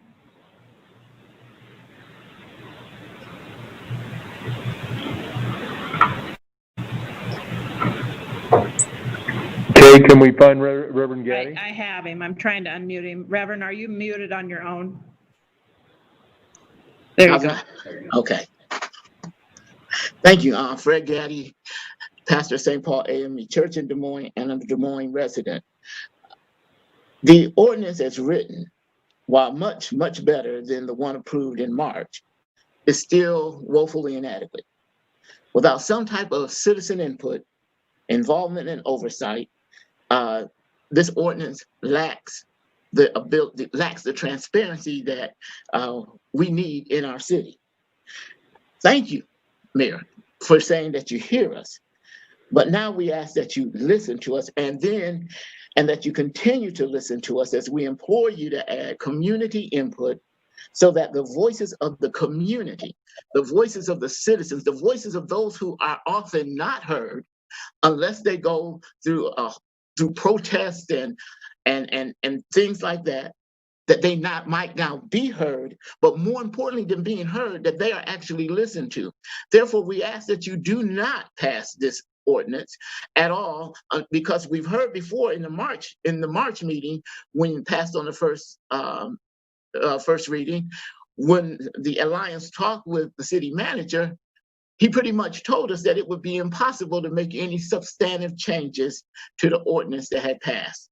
And now whether that's true or not, I do not know, but since he said it then, I'm going to believe him, and so I'm going to ask that this be pulled. Thank you.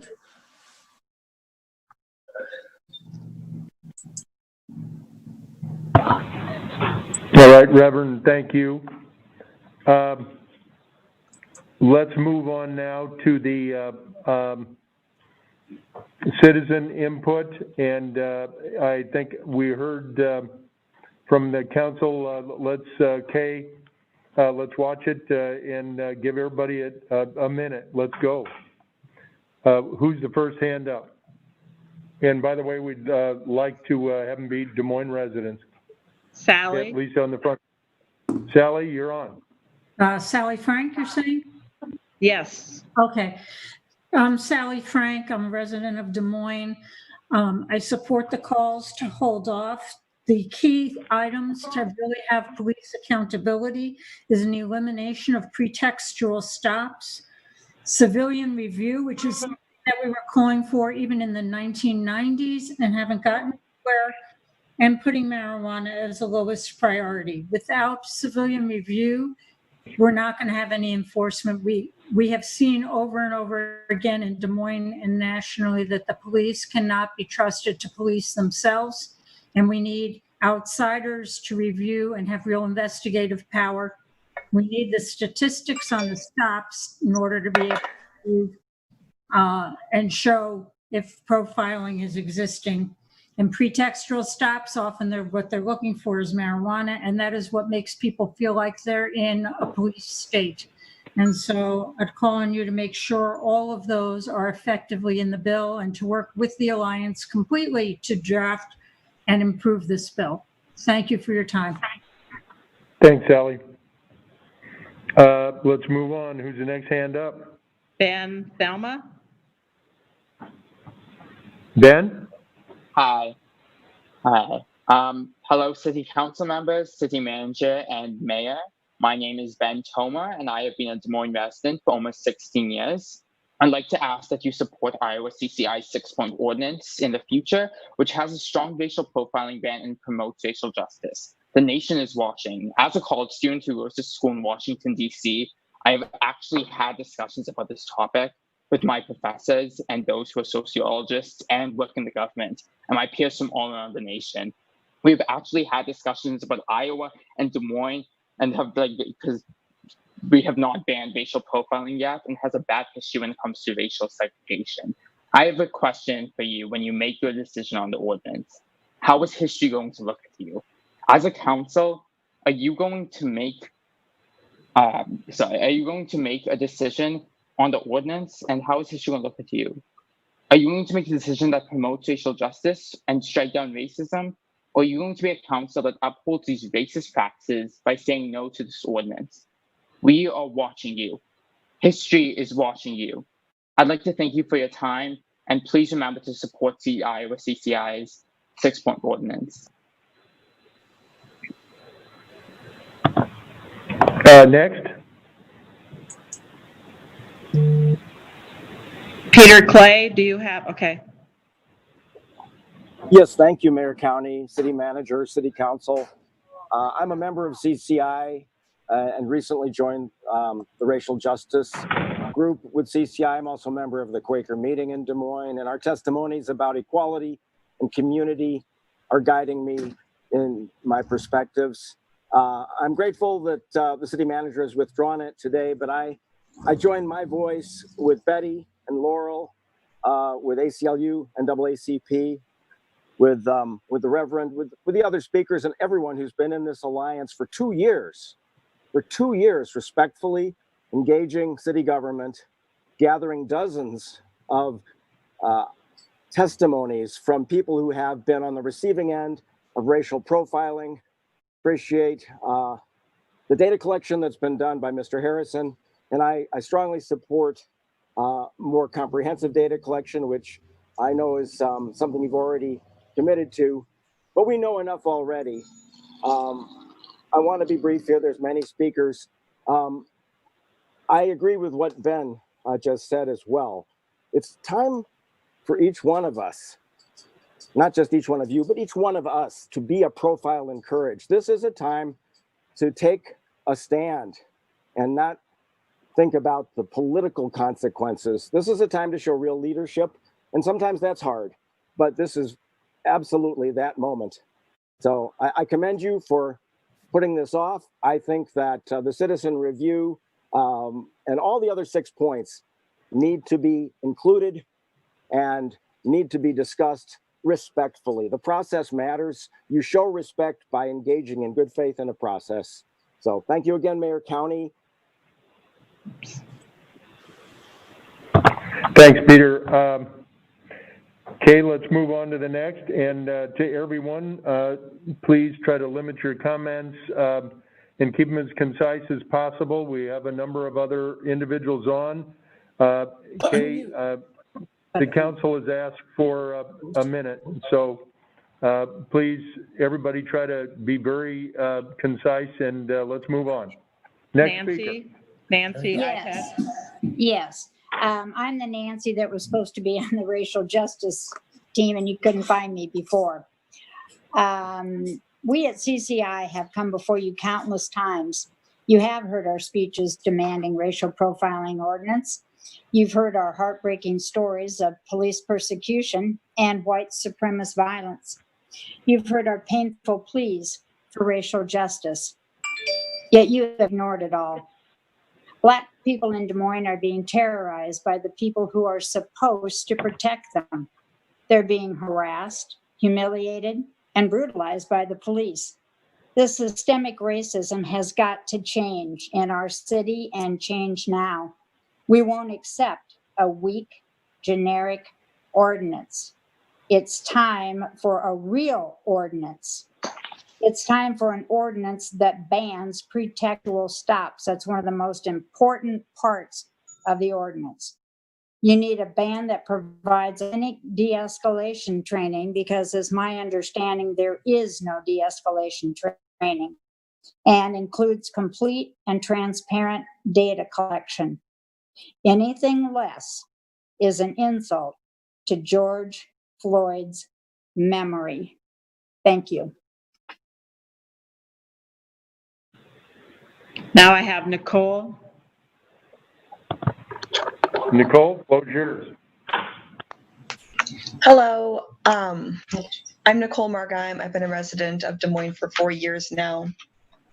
And I would like to reiterate that I think that the City Council should support the Iowa CCI 6-point plan, especially like others have said, emphasizing the fact that the police chief should not be in charge of these complaints.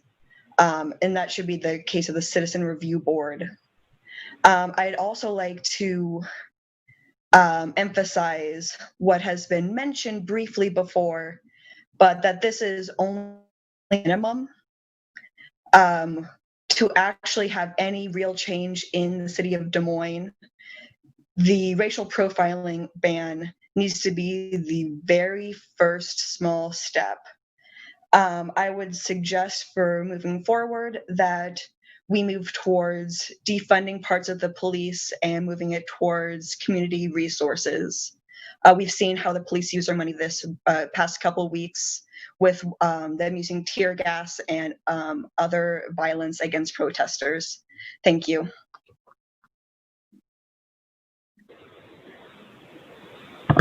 All right. Who's the next speaker? Theron Conray. That's your turn. How's it going? Hi. Okay. I can't unmute you. Theron. How's it going? I mean, how are they? Hi, sorry about that. Okay, Can you hear have me the okay? floor. Yes. Thank you. Mayor, City Council, City Manager, thank you for agreeing to remove item B. I'm a Des Moines resident. I was born in the city of Des Moines and moved home after leaving active duty. I understand this ordinance was submitted to the City Council on March 9th, has had 2 associated resolutions, and there have been over 40 edits in the last 72 hours. I appreciate the incredible amount of time you've spent, all of you, in editing this language and helping try and drive real change for our city. The Citizens Review Board is a key item that is being requested by your constituents as well. Beyond listening, a couple of formal asks.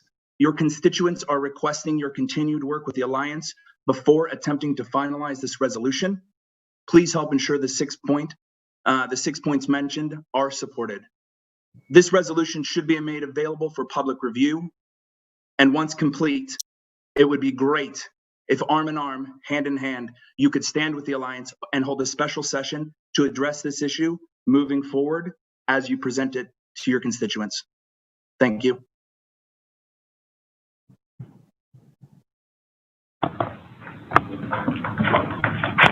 Okay, I didn't get the name of the last speaker. It was through Theron Conroy. I don't know if I'm pronouncing that right, but. Okay, that's good. Thank you. Okay. All right, let's move on. Next speaker. Noah Beckham. Okay, do you have yourself muted? Okay, there you are. You have the floor, Noah. Hi, my name is Noah Beacom. I'm a citizen of Des Moines. I live in the Drake neighborhood. I'm also a member of the LGBTQ Advisory Council for Des Moines. One thing that I hear is that many things seem to be held up with the city manager. I'm wondering why an unelected city employee has such a large role in the progress of our city. I would like to see more transparency as to the way in which the city manager is held accountable to the council members. And if the members of the Alliance find it difficult to work with him, that another leader be tasked with this responsibility. Thank you.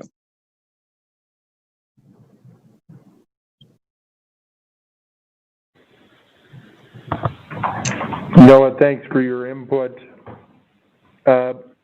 By the way, Kay, is we're getting them on, we need to have their, as we would in a regular hearing, we need their addresses. Yes. And so if you would take note of that, I'd appreciate it. Who's our next speaker? Harley Boldridge. Harley, you're on. Name, address, and give us your comments. Appreciate it. Thank you. Yeah, can you hear me? Yes, we can. Awesome. My name's Harley Boldridge. I'm a resident of Des Moines at 675 18th Street in the Sherman Hill neighborhood. I'm just really confused about the council's decision to move forward so quickly on an ordinance that has very little comment from the public, considering how many people have been using the last 2 to 6 years even to actually start putting together a policy that has a lot of input. It seems pretty confusing. Honestly, I'm confused why during a time where people are taking to the streets in the thousands because they have not been heard, that the council would choose such an action of not hearing people. And to even run this meeting in a way of waiting and waiting and waiting and choosing and selecting who is considered worthy to speak on this issue, why we have a council of, frankly, and I'm not kidding, I mean, I just searched again. I've been a Des Moines resident for over a year now. We have a city council of no people of color. And I'm just so confused why we have a city council creating a profiling ordinance without any input from people of color. Because frankly, as a Black person in this community, I'm tired of being scared. I'm tired of being followed, especially in the last 2 weeks. I can't even bike this town without being followed by unmarked police cars or people in my community that are waiting to turn me in, waiting to bring me somewhere.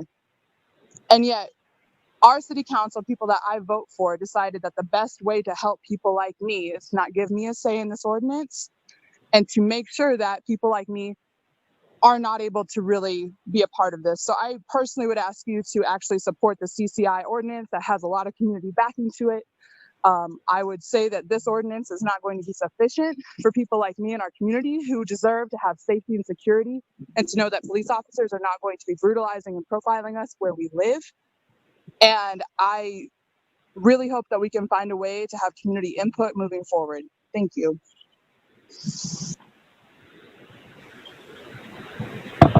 Thank you, Harley. Let's move on. Next speaker, please. Angie? Hi. No, Freddie? Close. This is Angie Manfredi. I Okay. live at 708 Southeast 6th Street, apartment number 4 here in Des Moines. I've only lived here for over a year, and I moved here from somewhere else. I've never been in the Midwest before. And I want to say, people ask me all the time, should they move here? And I tell them no. And I want you to change that. I'm asking you, Mayor, and I'm asking you, the City Council tonight, to change that. And one of the ways I'm asking you to do that is to address the great glaring racial problems that I've seen nonstop since I moved here. Please, please, please consider CCI's 6-point plan, and especially please consider a citizen review board. You know how you hate at work when your boss tells you to write your own review? That's because we're not good at that. And what we're asking is that you give the community a chance to review the police's work. We deserve that. If you can see how many people are in this meeting tonight and sat here while you were talking about pavement so that they could have a chance to tell you about their hurt and their pain, that is the kind of involvement that you owe us. We are the people who vote for you, and I hope that tonight you really will hear us, and you really will hear what people are asking. And I want to stay in Des Moines, and I want to make this a place that I can tell other people to move to. And that's why I really encourage you to listen to the speakers tonight, especially the Black people and the people of color who have put their pain out in front of all of us, and really consider your next steps and not just try to put a Band-Aid on something that needs a much bigger fix. Thank you.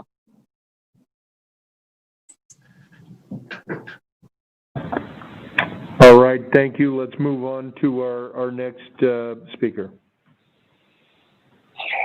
Chance? Do you have yourself on mute? Okay. My name is Chance Slinger. You'll have to speak up. We can barely hear you. I'm a Des Moines resident. Can you hear me? Yes. Better? What's his address? 3503 Center Street, Like I said, I've been here for almost 16 years. I had the opportunity to talk to one of the officers that's had a lot of community outreach throughout my childhood and now into my adulthood.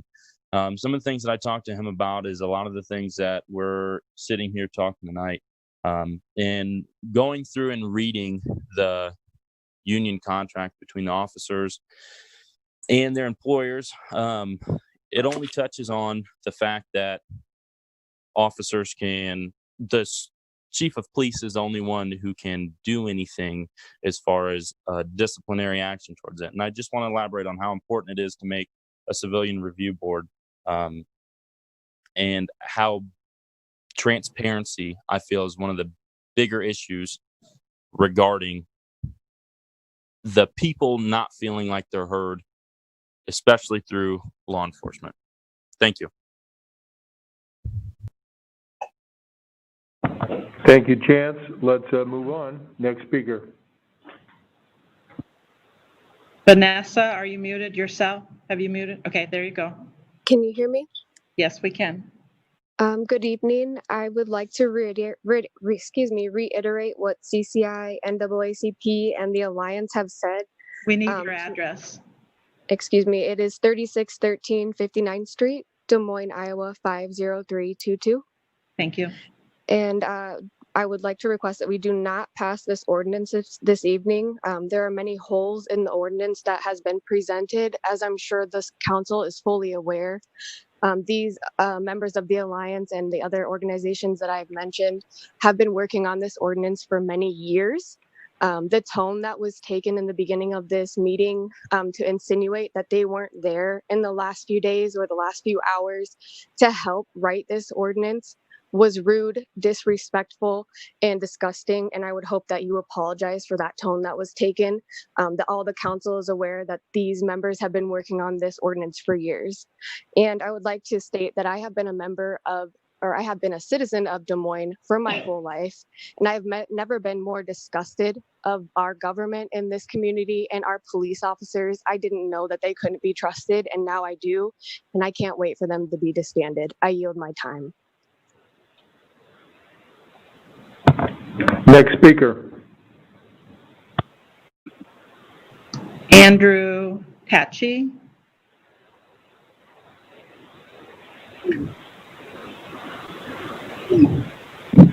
Andrew, do you have yourself muted? I can't get you unmuted. There you go.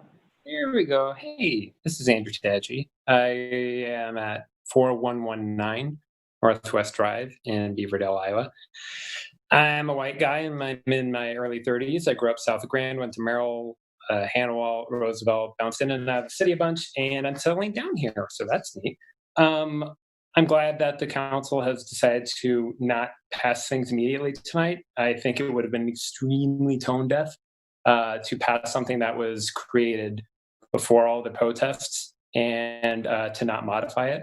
We have experts who have created a set of recommendations that have been developed with a lot of care and practice over time.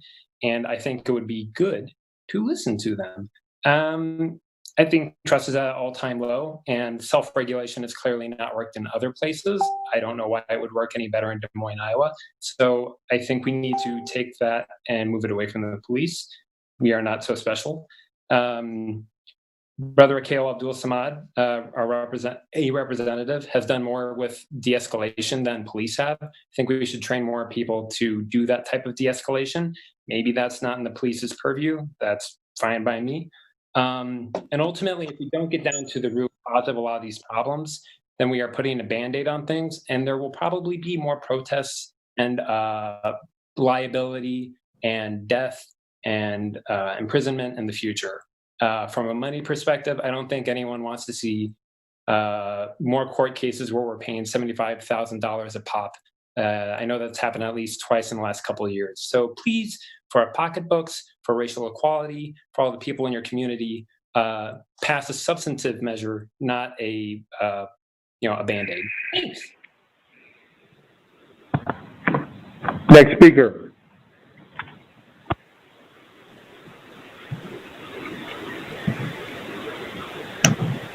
Don't know his name. Maseret Reddy. Hi, my name is Mansa Inigas. I'm at 2735th Street, Des Moines, Iowa.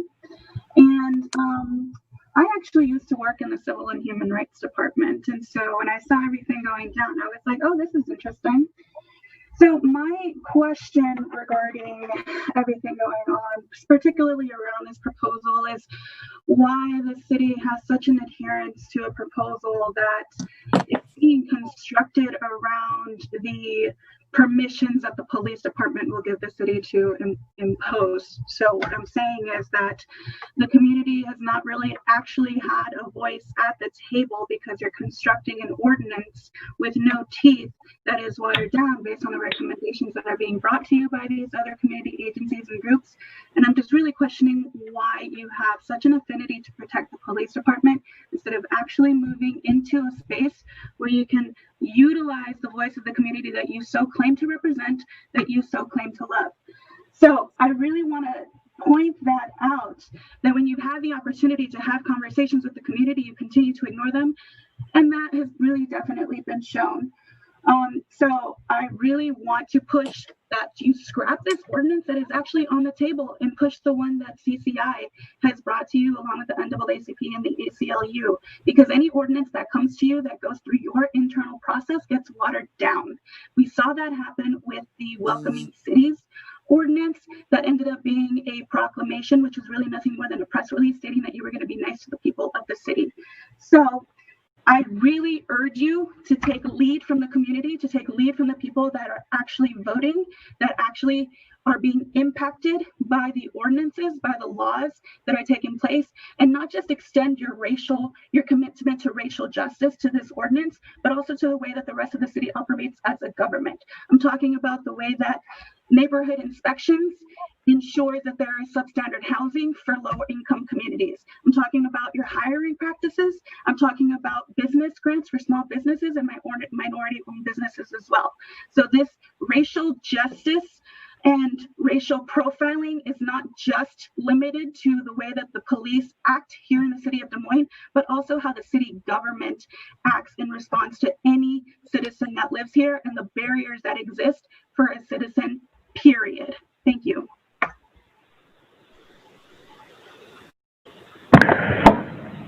Again, I would appreciate the comments. Let's try to keep them concise. Kay, we need to watch our timer. I know we've got a number of other speakers that would like to be heard, and we've got other items on the agenda when we're done with this. So, do you want me to cut them off at 1? Well, I think we ought to step in and tell them where they are. Okay, because I'm ringing the bell. Can you hear it? I can't. Oh, okay. Well, I'm ringing the bell. So I have a Morris, and I can't get you unmuted. Maura, you're on. Christopher, or I think that was your name. Yes, can you hear me? Yes. Sorry about that. Thank you. My name is Christopher Morse. I'm the president of the Merle Hay Neighborhood Association. As you all know, on May 31st, there was a robust activity in our community. And as early as 4 o'clock, being the president of my neighborhood association, I felt compelled to go down there and do what I can to help de-escalate the situation, monitor, and document. Myself and other community leaders were also there bright and early June 1st at 6 a.m. through 8 a.m. to clean up the neighborhood. What we have going on right now is something that needs community input from all angles.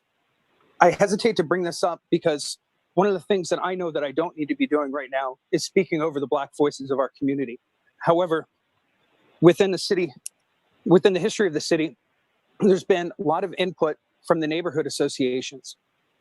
What you guys are presenting and the vote that you're going to take tonight prevents our neighborhood associations from being able to provide input. My bylaws specifically for the Merle Hay Neighborhood Association require at least a 7-day notice to have a special meeting to discuss an issue. 1 minute notice. Thank you.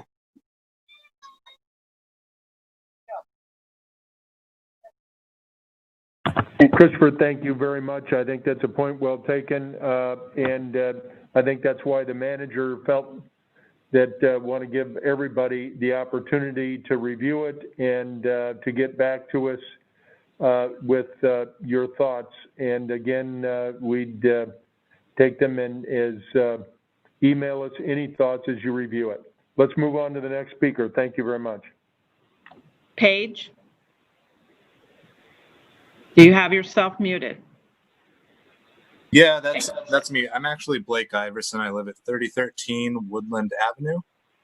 Yeah, I just wanted to say this is basically a joke. I think that the fact that everyone on this council has spent the past 10 days praising the DMPD, praising Chief Winger, praising Paul Parizek for their restraint, as the police have gassed, have maced, have beaten, and have arrested peaceful protesters for nights on end, have raided people in their homes, in their bars, tells us everything we need to know about how unserious this council is about passing a meaningful racial profiling ban. We need to just scrap this. We need to go back to the original proposal, all 6 points, something with teeth. That's what we need. Thank you. Next speaker. Thomas Young, do you have yourself muted? Hi, can you hear me? Yes, we can. My name is Thomas Young. I live on 210th Street. First, I'd like to thank all the members of my community and specifically from Iowa CCI and Des Moines Black Lives Matter for advocating for concrete and actionable steps towards a more equitable future for our city over the past days, weeks, months, and years. Secondly, for those of you whom this is your first Zoom City Council meeting, if you wish to raise your hand to speak, please press the participants button and click raise hand. I cannot stress how important your voices are right now. Next, I would like to underscore that this racial profiling bill, however precise its language, is the start of the change we need, but by no means the finish line. As others have stated, we need to establish a citizens review board with meaningful investigative power to oversee the behavior of the DMPD. We need to deprioritize marijuana prosecution that is so often the gateway for those in power to abuse their privileges. We need to defund the police and invest in social programs that help rather than punish those in need. I want to stress that these social programs must be funded by the city as a whole, but implemented at a neighborhood level. Only 1 minute. can speak on it for its own needs. Lastly, we need to demilitarize the police force and place a greater emphasis on de-escalation training. The injustices our community is facing are not the result of a few bad apples. They are the result of over a century of racist and classist policy and require a fundamental restructuring of the DMPD. I yield my time.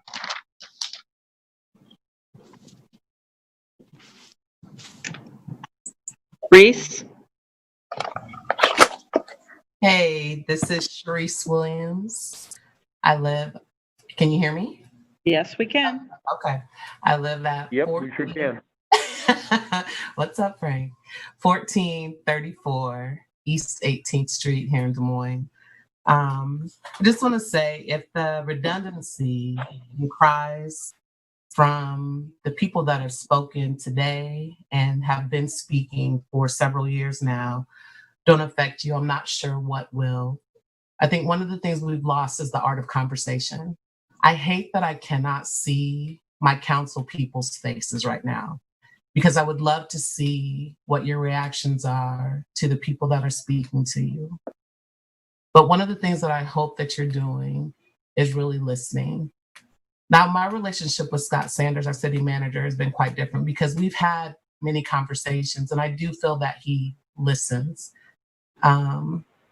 So I am applauding him right now for the decision that he made to not make this a final vote. But I'm imploring 1 minute to really listen to the people, because the people have not been heard. When we don't have accountability, true accountability, it doesn't make any sense to try to pass an ordinance. Accountability is crucial. The people are trying to explain to you that for years we've had promises made to us, and those promises have not been kept. This has happened over and over, from where we're talking about racial profiling to just promises that have been made in our communities.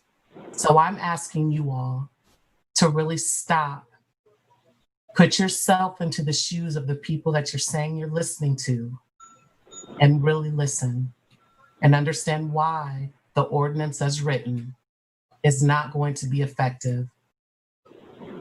I yield my time. Thanks for listening. John Bennett. All right. George.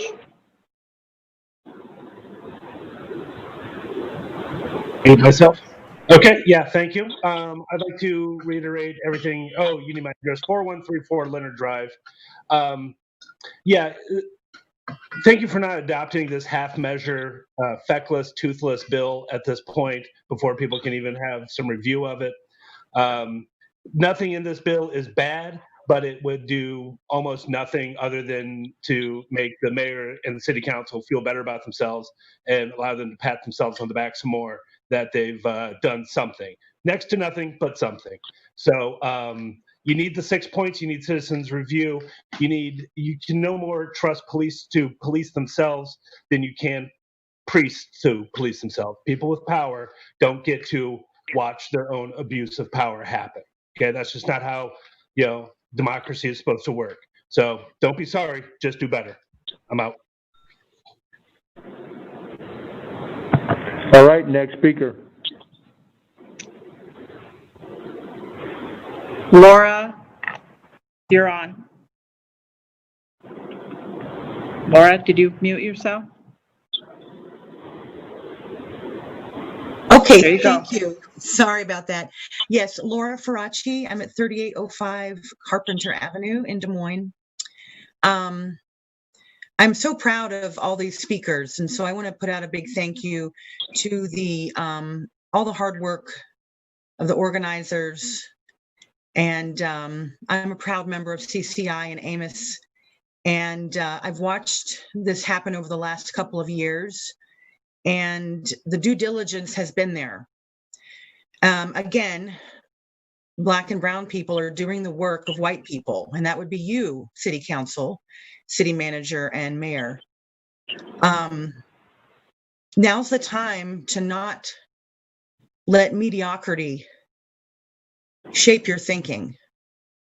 Now is the time for you guys to step up, be leaders, be a beacon that other cities in Iowa can look to. I support the 6-point ordinance.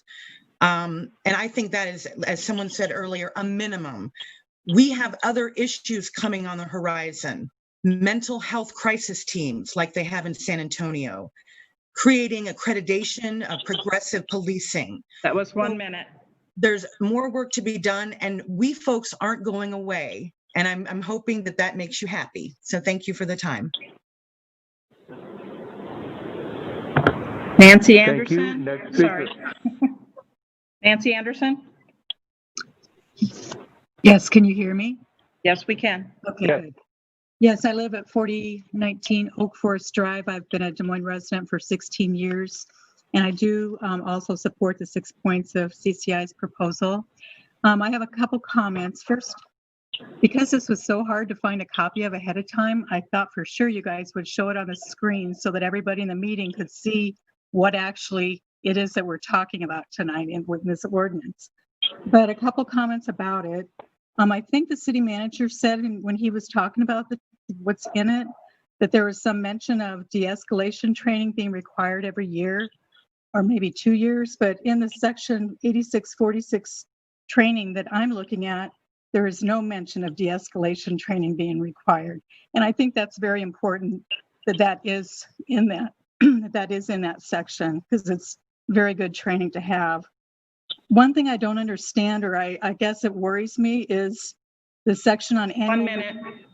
That has a section 2 says, any penalty for violation of this new Article 3 shall be limited to that provided under state and federal law, which to me means that we don't have our own voice. We have to do what the state and federal law says. So maybe I just don't understand that section, but it does worry me. Thank you. John B. I would just like to make one quick comment before John jumps on. For everybody that hopefully you'll get a chance to go through it, and that's why I think the manager wanted everybody to do it. In section 86-46 under training, de-escalation, it is absolutely in there. So I think I'm glad the manager is going to back off, give everybody a chance to read this and give us your input. We again encourage you to do so, as this is to protect the people of the city of Des Moines, and we appreciate your comments here tonight. Let's move on to our next speaker. Thank you. John B., you have the floor. Can you hear me? Yes, we can. Hi, my name is actually Eric Brockmeyer. I live at 3202 Pleasant Street, and I'd just like to point out that City Council member Joe Gatto used his leverage as a City Council member to get out of a speeding ticket. The only reason that the ticket was reinstated was because people like public outcry. So I don't understand how we're supposed to trust our City Council members when that is the power that they have with our police department. Also, I'd like to state that reiterate the silence of the police chief during these weeks of protest and the use of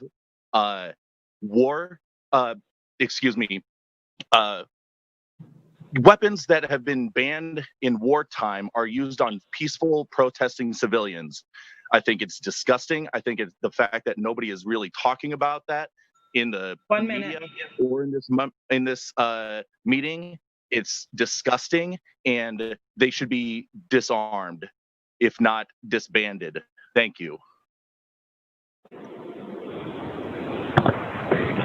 Next speaker, please. Shelley?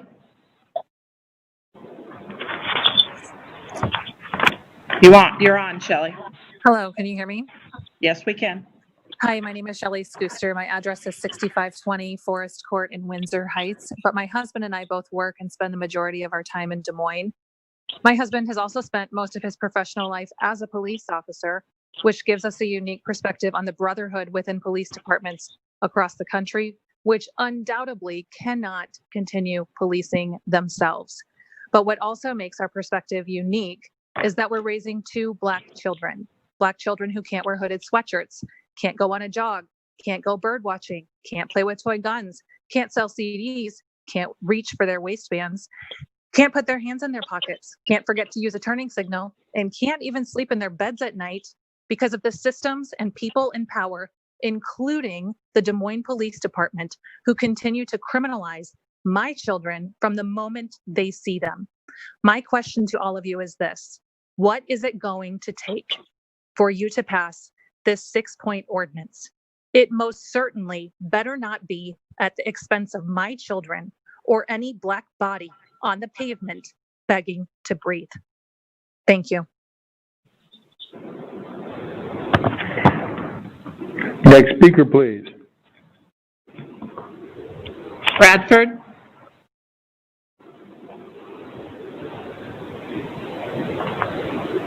Unmute yourself. There you go. Thank you. Brad Titus, can you hear me? Yes, we can. Very good. I live at 2832 Ridge Road, 50312. I'm 67 years old. I'm a cis white male. I lived in Des Moines for 35 years. My family has lived, owned property, voted in Des Moines for 103 years. My white family. My Black family is no longer able to live in Des Moines. They just can't do it. I have Blue Lives friends. I've demonstrated in Blue Lives celebrations. I'm a member of the NAACP, the ACLU, the CCI Racial Justice Team, the Amos Juvenile Justice Team. Participated in 13 protests in the last 2 weeks until I ran out of time and energy and needed to sleep. I haven't eaten any tear gas yet. We brought the 6-point thing 2 years ago, folks. We brought it to the council. We talked to every one of you face to face, and we're still fumbling the ball. Do Black Lives Matter in Des Moines or not? Do all lives matter in Des Moines or not? Because until Black Lives Matter in Des Moines, and they don't, all lives do not matter in Des Moines. I want to call out Josh Mandelbaum for being a champion for liberty and justice for all in the city of Des Moines. 1 minute. And I want to credit Carl and Connie for helping, and the rest of you. Let's get to work. Do Black Lives Matter in Des Moines or not? Do lives matter in Des Moines or not? Chief Wingert needs to come to the table or go away.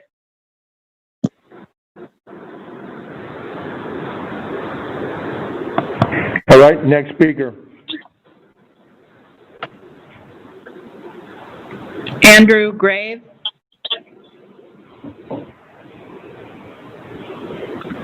Will you unmute yourself? Okay, thank you.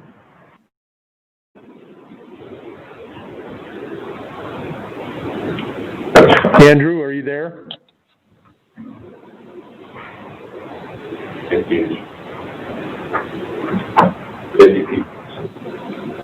Okay, 1 moment, I was taking care of something. Andrew, are you there? We've unmuted you. We're gonna move on. Sheena Right, Thomas. Sheena? Hi, this is Sheena Thomas. I live at 4004 Grand Avenue in Des Moines. I've been a resident here for 46 years. I'm a proud member of Amos, but not speaking for Amos. I've been on the juvenile justice team for something like 10 years. We were part of the court watching. We started the court watching initiative that Drake law students have taken over. We started looking for racial profiling stories long ago. One of the things about the racial profiling stories is that nobody wanted to complain to the police, because as soon as they complain to the police know exactly who they are and can harass them all the more. That is the point where Citizens Review Board is extremely, extremely important in this. All 6 points that the combined members have done are important. 1 minute. That one to me is the most important. Thank you. Thank you, Sheena. Next speaker, please.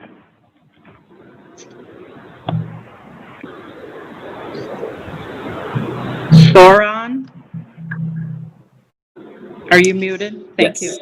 Thank you very much. So Soren Alba, address is 405 6th Avenue. Thank you very much. One of the other speakers mentioned, getting resistance without much explanation. So I would like any member of the council that has any specific reservations or potential reservations with having a community review board to please summarize those reservations at this time during this Zoom meeting, please. Thank you very much.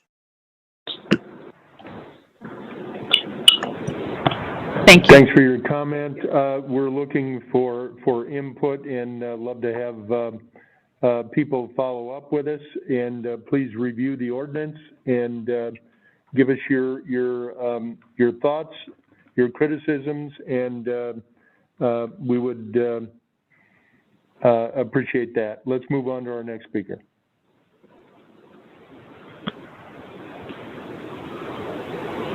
Julie? Yes, good You're evening, on. everyone.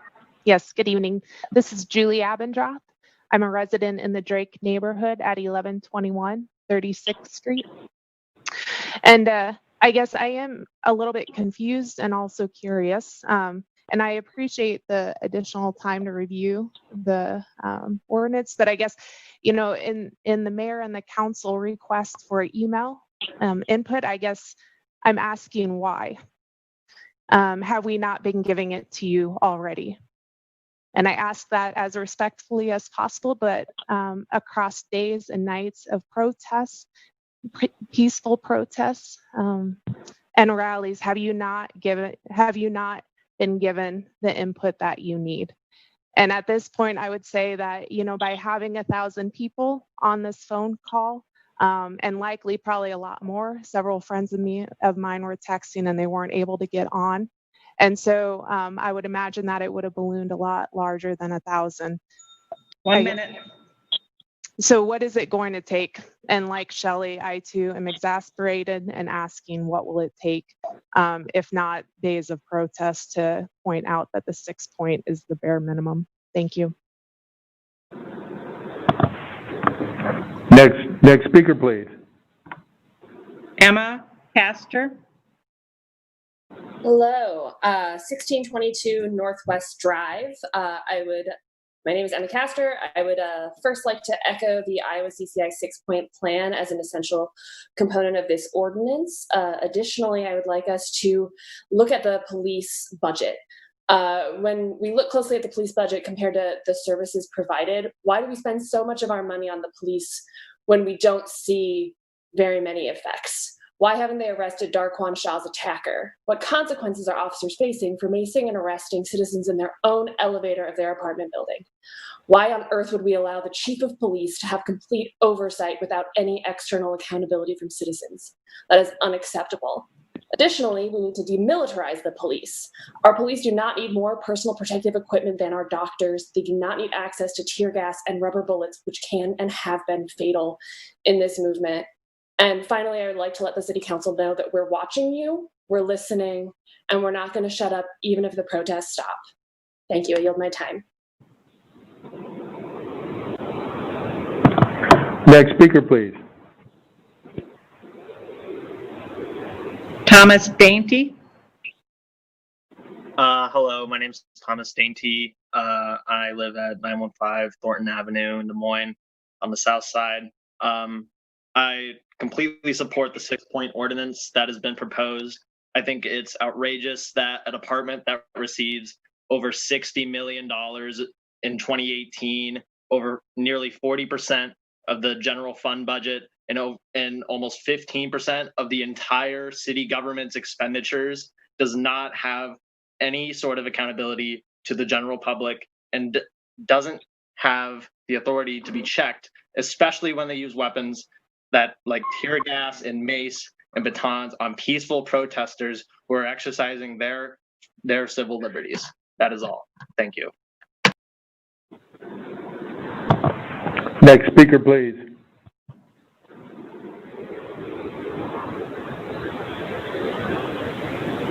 Stephen? Hi, this is Stephen Lauer, 1154 14th Street in the Cheatham Park neighborhood. And I just ask that you please listen to the NAACP and the Community Alliance, and that you demonstrate that you're listening by delaying your vote not only on the final consideration, but also on the first consideration. Thank you very much. Next speaker, please. Jana West. Jana, can you hear us? Do you have yourself muted, Jana? Okay, this is Jana. Thank you. I live just north of the Des Moines city limits in Polk County. I've worked and conducted business in Des Moines for over 30 years. I'm a white woman, and I do not belong to any special interest group, but I, like many, many others in Des Moines and around Des Moines, are now paying close attention. I've heard the members of the Alliance at the beginning of the public comment say the process of developing a plan to address racial profiling has been delayed for years, in part due to apparent low prioritizing. I find this incredibly disappointing. Please, City Council and Mayor, get to work with the Alliance. Call a special session if needed. I am watching. I will be working at informing anyone who will listen about this progress. Thank you for hearing me. Thank you, Jana. Next speaker, please.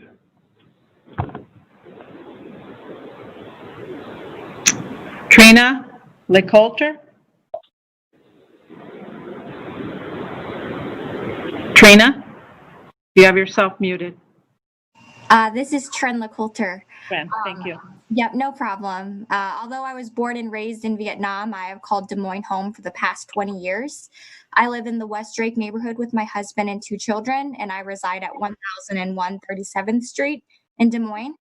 I would like to note that according to an ACLU report based on law enforcement data, that Iowa is ranked 5th worst in the nation for racial disparities for marijuana arrests. In short, a Black person in Iowa is 7 times more likely to be arrested for possession. This is unacceptable. I support the Iowa CCI 6-point anti-racial profiling ordinance that will make marijuana possession the lowest law enforcement priority for the Des Moines Police, and I ask you to do the same. Thank you.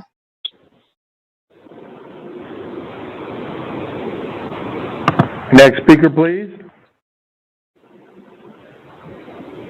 Elsie Jackson, are you muted on your own? Okay, thank you, Elsie. Can you hear me? Yes, we can.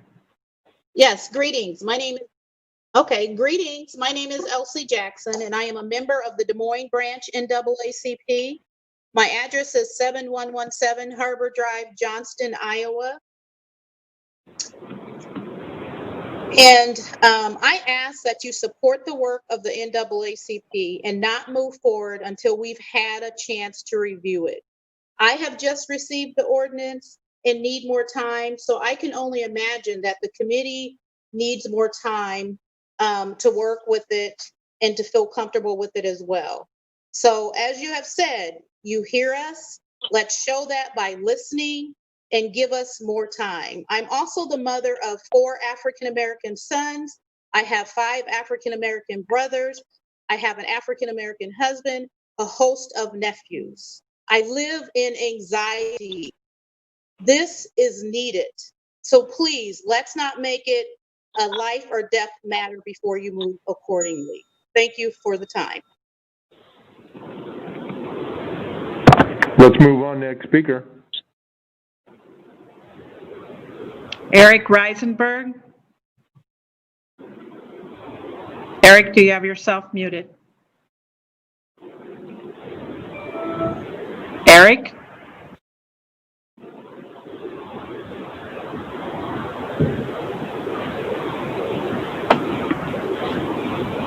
Hello. Okay, there. Thank you. Sorry. My name is Eric Riesenberg, 5432 Harwood Drive, Des Moines. For people interested in the City Council agenda, it can be found by Googling City Council agenda. Normally, it takes 3 City Council votes to approve an ordinance. The City's Council intent today was to waive those 3 meetings and instead approve it in a single vote today. The goal was to completely ignore public input. I have worked to change mistreatment at the city's animal control for 10 years. The way people have been treated tonight is absolutely normal. I would just ask, if you look at the history in Des Moines, the only time I can recall an environment like this is when Des Moines tried to outlaw food trucks. And there was massive outcry and the ordinance was changed. So thank you for people for showing up. Don't accept this as normal. Don't accept being ignored and mistreated by your elected officials, by city employees. Thank you. Next speaker, please.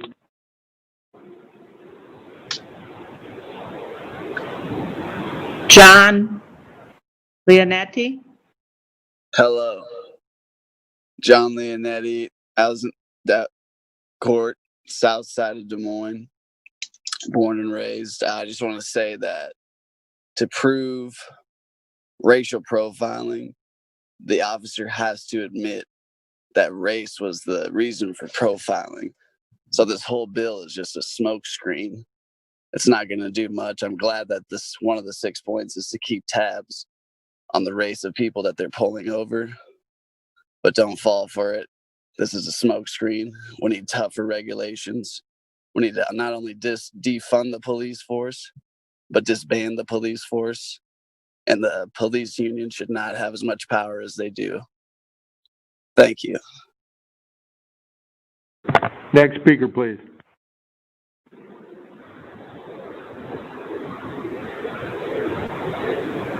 Sonia Rains. Hello, Sonia Reyes, 101 2nd Avenue in Des Moines. I am also in support of Iowa CCI 6-point plan.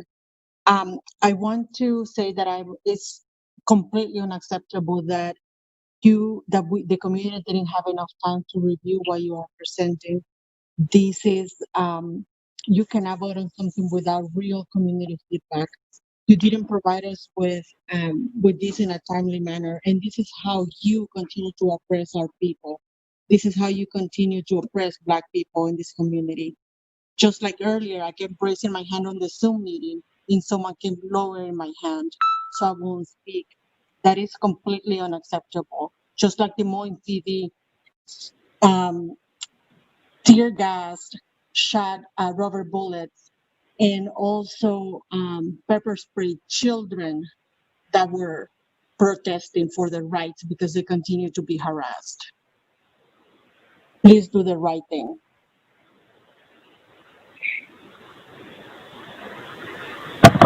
All right, thank you. Next speaker, please.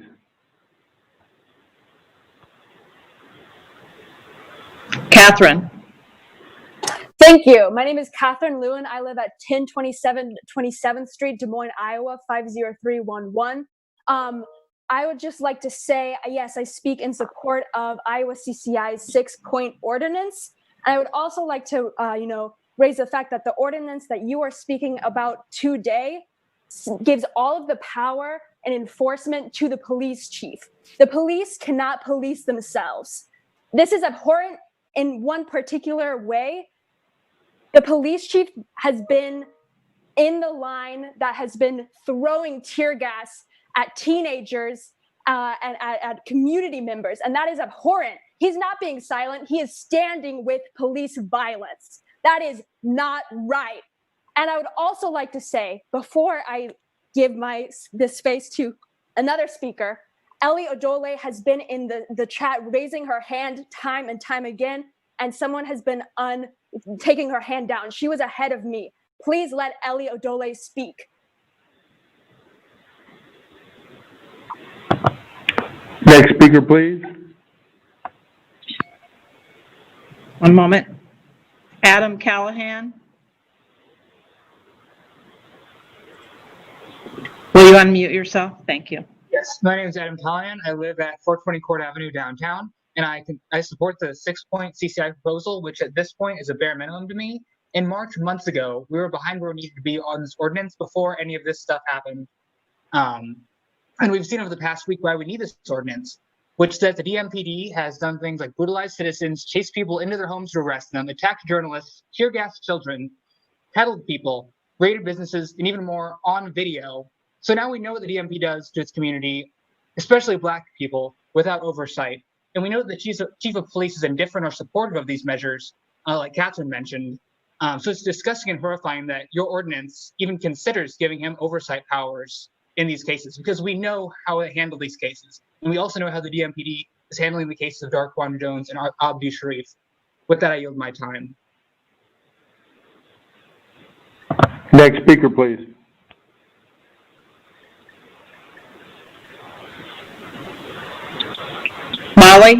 Molly L., do you have yourself muted? Hi, can you hear me? Yes, we can. Okay. My name is Molly. I'm a resident of Des Moines. I live at 722 18th Street. And I just want to say 3 things. First, I agree with those who spoke earlier. There should not be a vote on this ordinance until community leaders and activists can propose meaningful change. None of the 1,000 people who showed up tonight are interested in a token show of support just to stop the protests. We all know the police cannot police themselves, and we need a citizen review. This moment is only a beginning. We need a continuous dialogue to address the deep racism in our city. Second, as someone who has been at these nonviolent protests, I want to express my anger and disappointment at the failure of leadership from so many of our officials. Why don't you want to hear us? Why have you stalled on this issue for so long? Are you happy with the horrific racial injustice here? As an elected official, you have a responsibility to listen to us and work to improve our community. To see tear gas or rubber bullets used on peaceful protesters in my city ever again. The First Amendment protects our rights to free speech and to peaceably assemble. There is no excuse for using weapons of war on people exercising these rights. Finally, I have yet to hear any of you condemn the actions of the police officers who raided the historic Clearwater with Blazing Saddle June 1st, specifically to arrest people who were providing medical aid to the victims of police brutality at the protests. You all need to do better. I yield the rest of my time. Next speaker, please. This one doesn't have a name. It's a pixel. Pixel, can you unmute yourself, please? Hi, can you hear me? Yes, we can. Okay, my name is Indira Shoemaker, but I am representing the entire Shoemaker household at 2908 51st Street. The first thing I would like to say is that I'm very upset that I raised my hand after you guys asked us to raise our hand to speak on this ordinance, and my hand was lowered. So I think that is extremely disrespectful. The second thing I would like to say is please do not interrupt me at 1 minute, because I think it is ridiculous that you are limiting people's time to talk to you. I understand you have a lot of people to listen to, but this is your job to listen to your citizens and hear what they have to say. I also think that it is ridiculous that it took hundreds of people coming to Mayor County's house, coming to his front yard for you guys to move on this at all. I do support Iowa CCI's 6 points, but honestly, that is not nearly enough for me. I am not satisfied with those 6 points. Those are lower than the bare minimum, honestly. And what you guys need to do is keep working with Iowa CCI, keep working with the NAACP and the ACLU. I know Mayor County has the phone numbers of the protesters, the leaders of the protest who came to his house. You need to be working with them as well to figure out what the next steps are, because it is 2020 and we don't have a ban on racial profiling in Des Moines, Iowa, a place that we pretend is so liberal and so accepting. It's not. That is absolutely ridiculous. You guys need to be doing a whole lot more than this, but you need to be doing this at the bare minimum and then expanding it. You need to be looking in to what you can do to replace the police.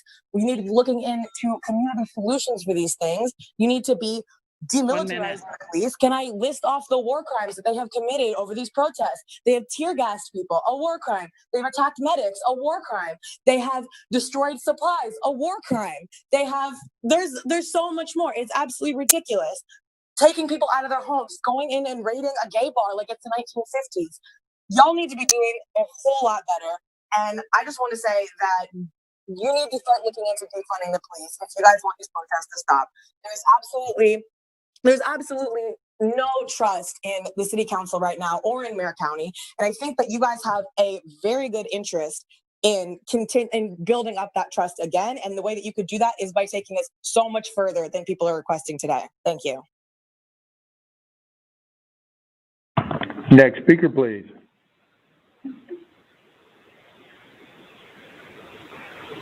Emily? Hello. I'm using my sister's laptop, and so my name is Mark. I live on 1000. Mark what? Mark Kalen.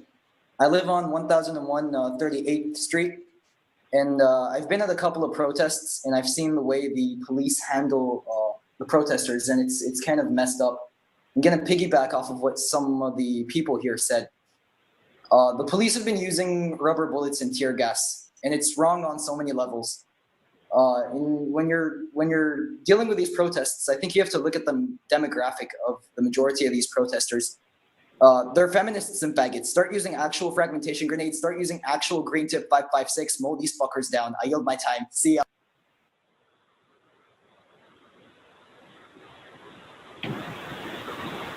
Crystal L. Next speaker, please. Crystal, do you have yourself muted? Thank you. Can you hear me now? Yep. You have the floor.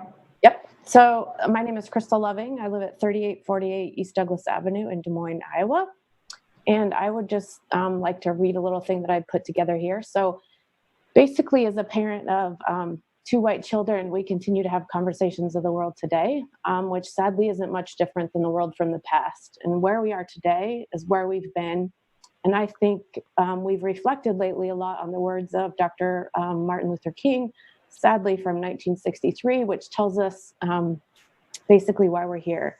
So I'd just like to read a few words from that and then ask my council to reflect on it as they move forward. So it says, first, I must confess that over the past few years, I have been gravely disappointed with the white moderate. I have almost reached the regrettable conclusion that the Negro's great stumbling block in his stride toward freedom is not the whitest citizens counselor or the Ku Klux Klaner, but the white moderate, who is more devoted to order than to justice, who prefers a negative peace, which is the absence of tension, to a positive peace, which is the presence of justice. 1 minute. I would just like you to think about being a panel of white moderates and how you have the power to change the world that we live in, to give my children a better place to live, and to reflect on the actions against our Black and Brown citizens, and ask you to not only do a special session, give the community a chance to review, but bring the right ordinance to the table as a starting place, so you can continue the work, lean into your values and the values of the residents that you represent. Thank you. Next speaker. Or Jacob Rothschild.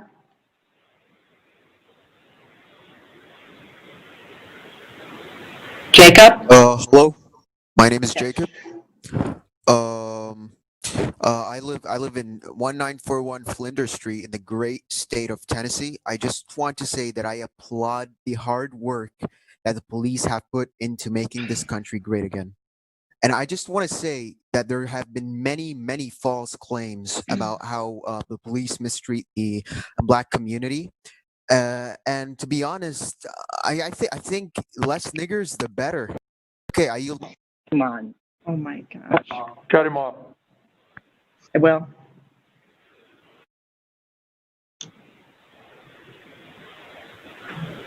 Andrew Grave. You have the floor, Andrew. Andrew? Andrew, you're not working again. We're going to move on. Okay, next speaker. Amanda?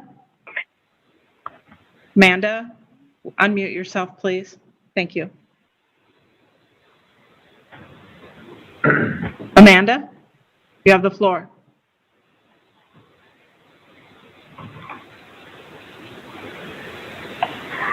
Okay, let's move on. David Scott. David, unmute yourself, please. Oh, he went away. Okay, next speaker. Raul.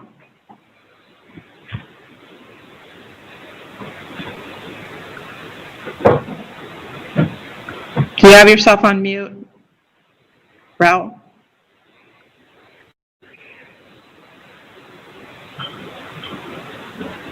Okay, There you can go. hear me now? You have the floor.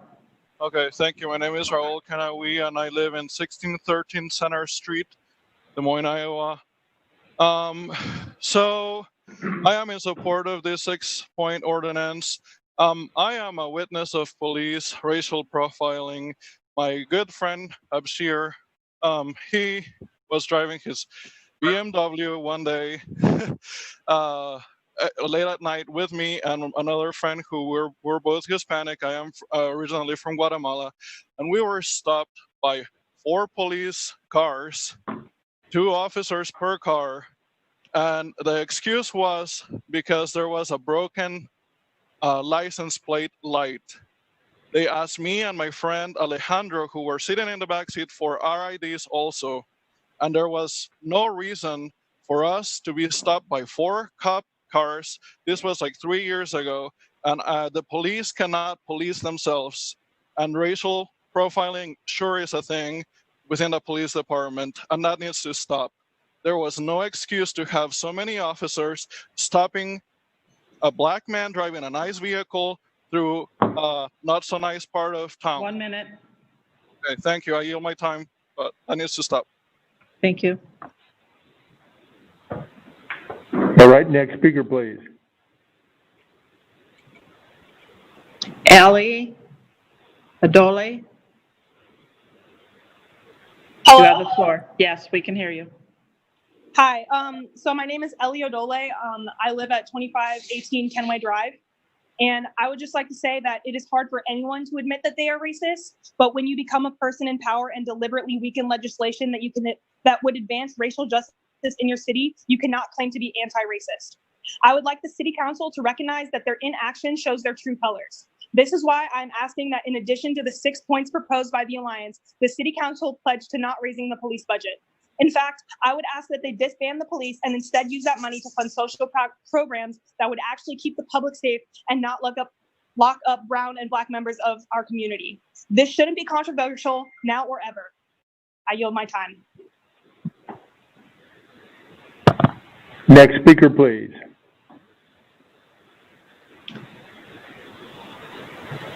Andrew, we'll try you one more time. Are you muted on your own?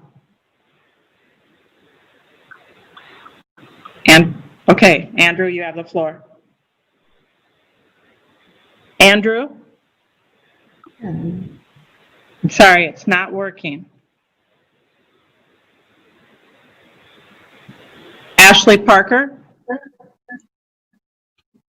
Ashley, you have the floor. Hi, my name's Ashley Parker. I live at 1144 36th Street here in Des Moines, and I am a proud Drake resident.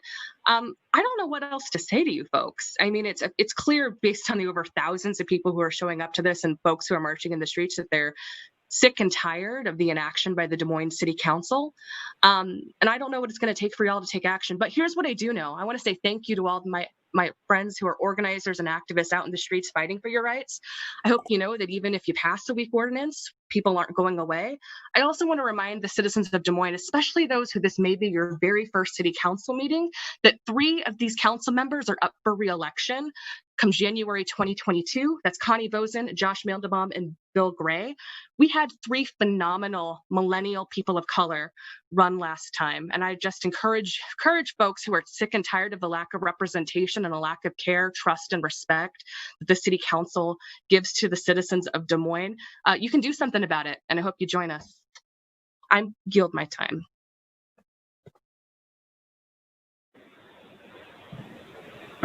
Next speaker, please. Elliot Rogers? Hello? Yes, you're on. Hi, my name is Elliot Rogers. I live on 101 Lester Street in Des Moines, Iowa. And I would like to say the things surrounding the George Floyd incident, aka my favorite porn star, but back to what I was saying, like, this needs to be stopped, this racist stuff going on. Because this shit, sorry for my language, but this shit's like the LA riots up in here. We need to stop. George Floyd did nothing wrong, like, for Christ's sakes. Like, aka he might be a porn star and all, but I love you, Daddy.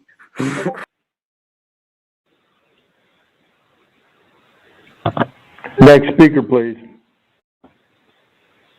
Jalen Cavell? Hey, can you hear me? Yes, we can. My name is Jalen. I live on 1317 Emma Avenue. Just wanted to highlight the fact that there has been a complete lack of leadership shown by the council and the mayor over these past 2 weeks. I don't think a single one of you have called out or spoken up against the injustices and the violence that has taken place by the Des Moines Police Department against nonviolent protesters when it comes to tear gas, rubber bullets, and unjustifiably arresting people even inside of their own homes. Haven't heard a single word of any of you condemning this. So I think that shows a complete lack of leadership. Also, Mayor County, you tell us that you hear us, yet the day after some of this violence by the police department took place, you came out and did a press conference wearing a Des Moines Police Department hat. Those of us who experienced the violence at the hands of the police will not forget that. You showed your true colors that day, and thank you for your time.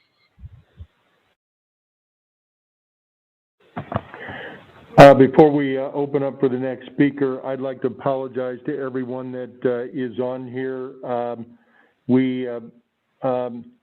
None of us need to hear those comments, especially from somebody from Tennessee. And when we're trying to move forward and make progress for our city. So I apologize to all of you listening. Let's move to our next speaker, please.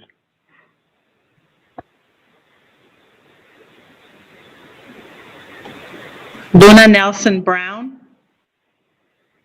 Hi, this is Luana Nelson Brown. Can you hear me? Yes, we can. Hi, thank you for allowing me time to speak. I live at 5900 Northwest 98th Street in Johnston.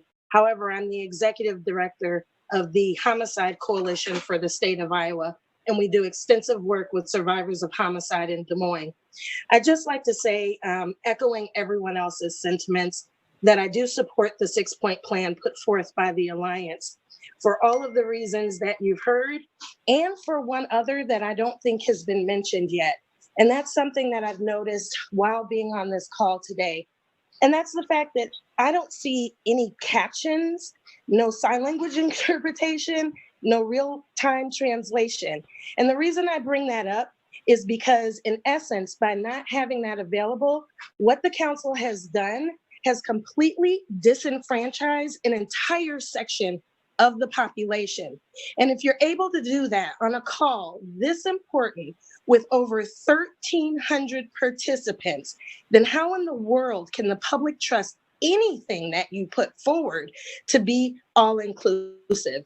It is imperative that you work with the community, you adopt whatever the Alliance puts forward, and 1 minute.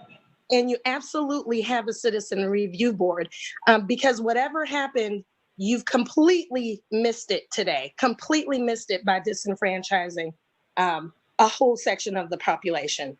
Thank you, and I yield my time. Next speaker, please.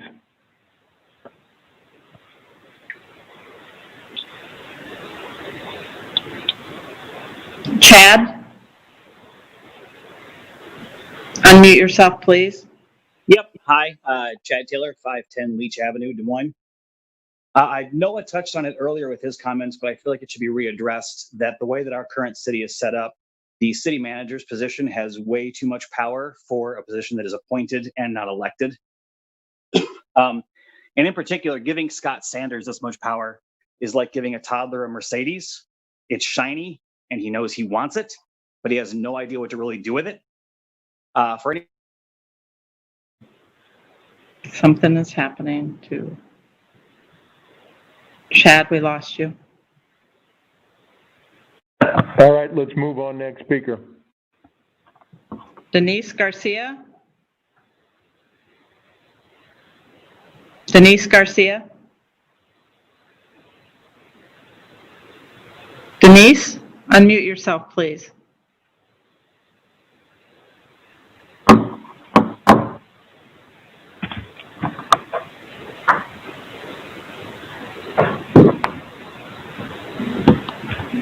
Sarah? Hi. Okay. Obviously, I agree that it is less than the bare minimum to adopt a 6-point plan.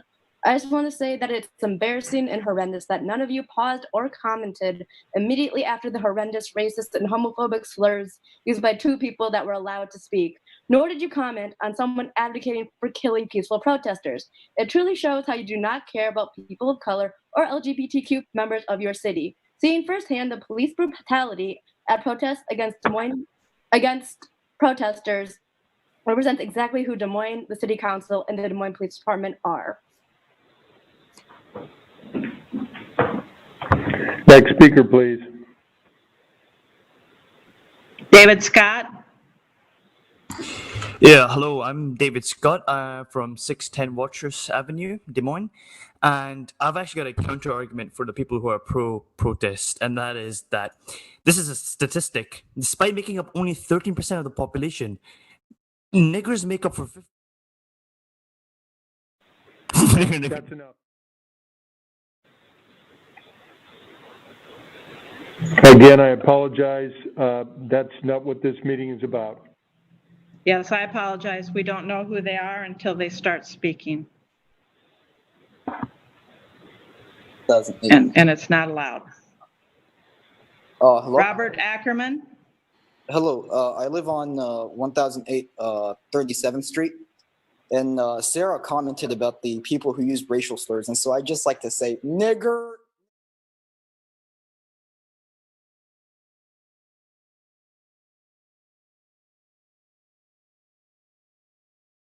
We apologize to everyone. I think we've had some people trying to take control of our screen as well. We may be at risk going forward, but we can keep going until we know that it's.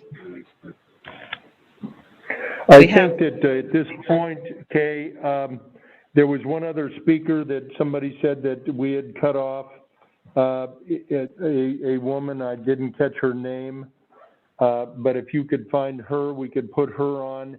And I think a lot of these comments now are getting somewhat redundant, and we don't need to have that kind of disrespect in our meeting. That's not who we are. We had a David Walker that Connie said needed to speak.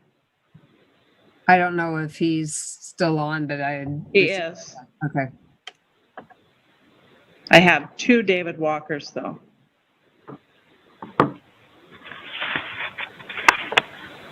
Well, try one. All right, I'm going to. David?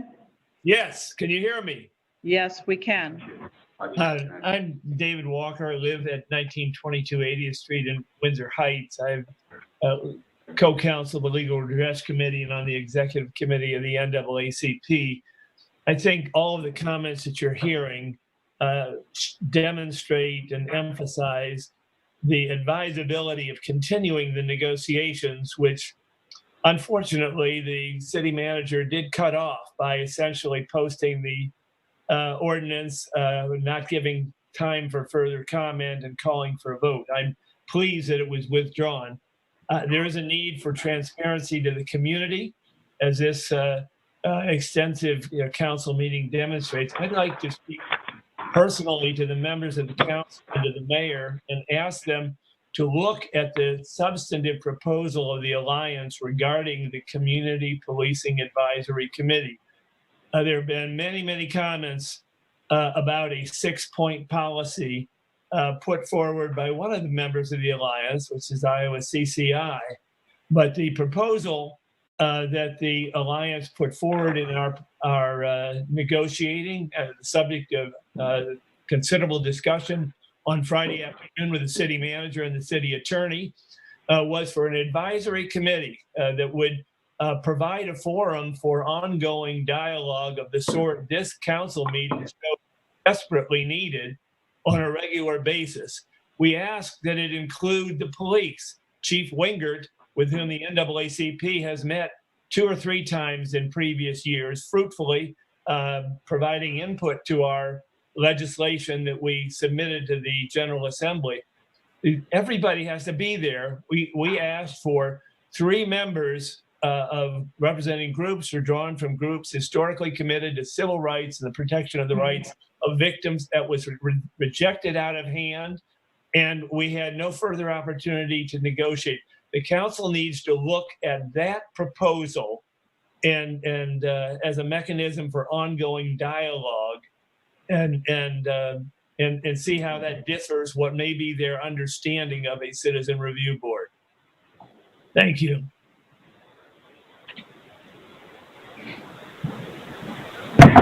All right, thank you for your input. Let's move on to our, do we have another speaker? We keep having more as more drop off. This is Connie. I don't know. I'm just very concerned with the tone of some people coming in, that whether we should just, a lot of people have said the same thing, like you said, whether we shouldn't move on. Yep, it's getting very redundant. Council members. I'm sorry? If council members have comments. Input. I'm just concerned that we're going to hear other comments that are very unnecessary. Yep, I agree. And out of line. Kay, there was that one other woman that someone said that we had cut off. I think she probably was before this item even came up. One moment, I'm trying. Probably. One moment, I have to cut somebody off. Just a moment. We're having someone try to get my screen. Yeah, that's been happening pretty regularly, Kay. I've noticed that. Someone Yeah, I've had to do that many times. So I think we're getting to a point where we do need to move on. All right.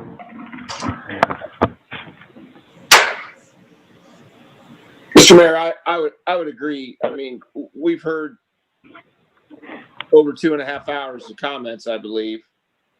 Yep.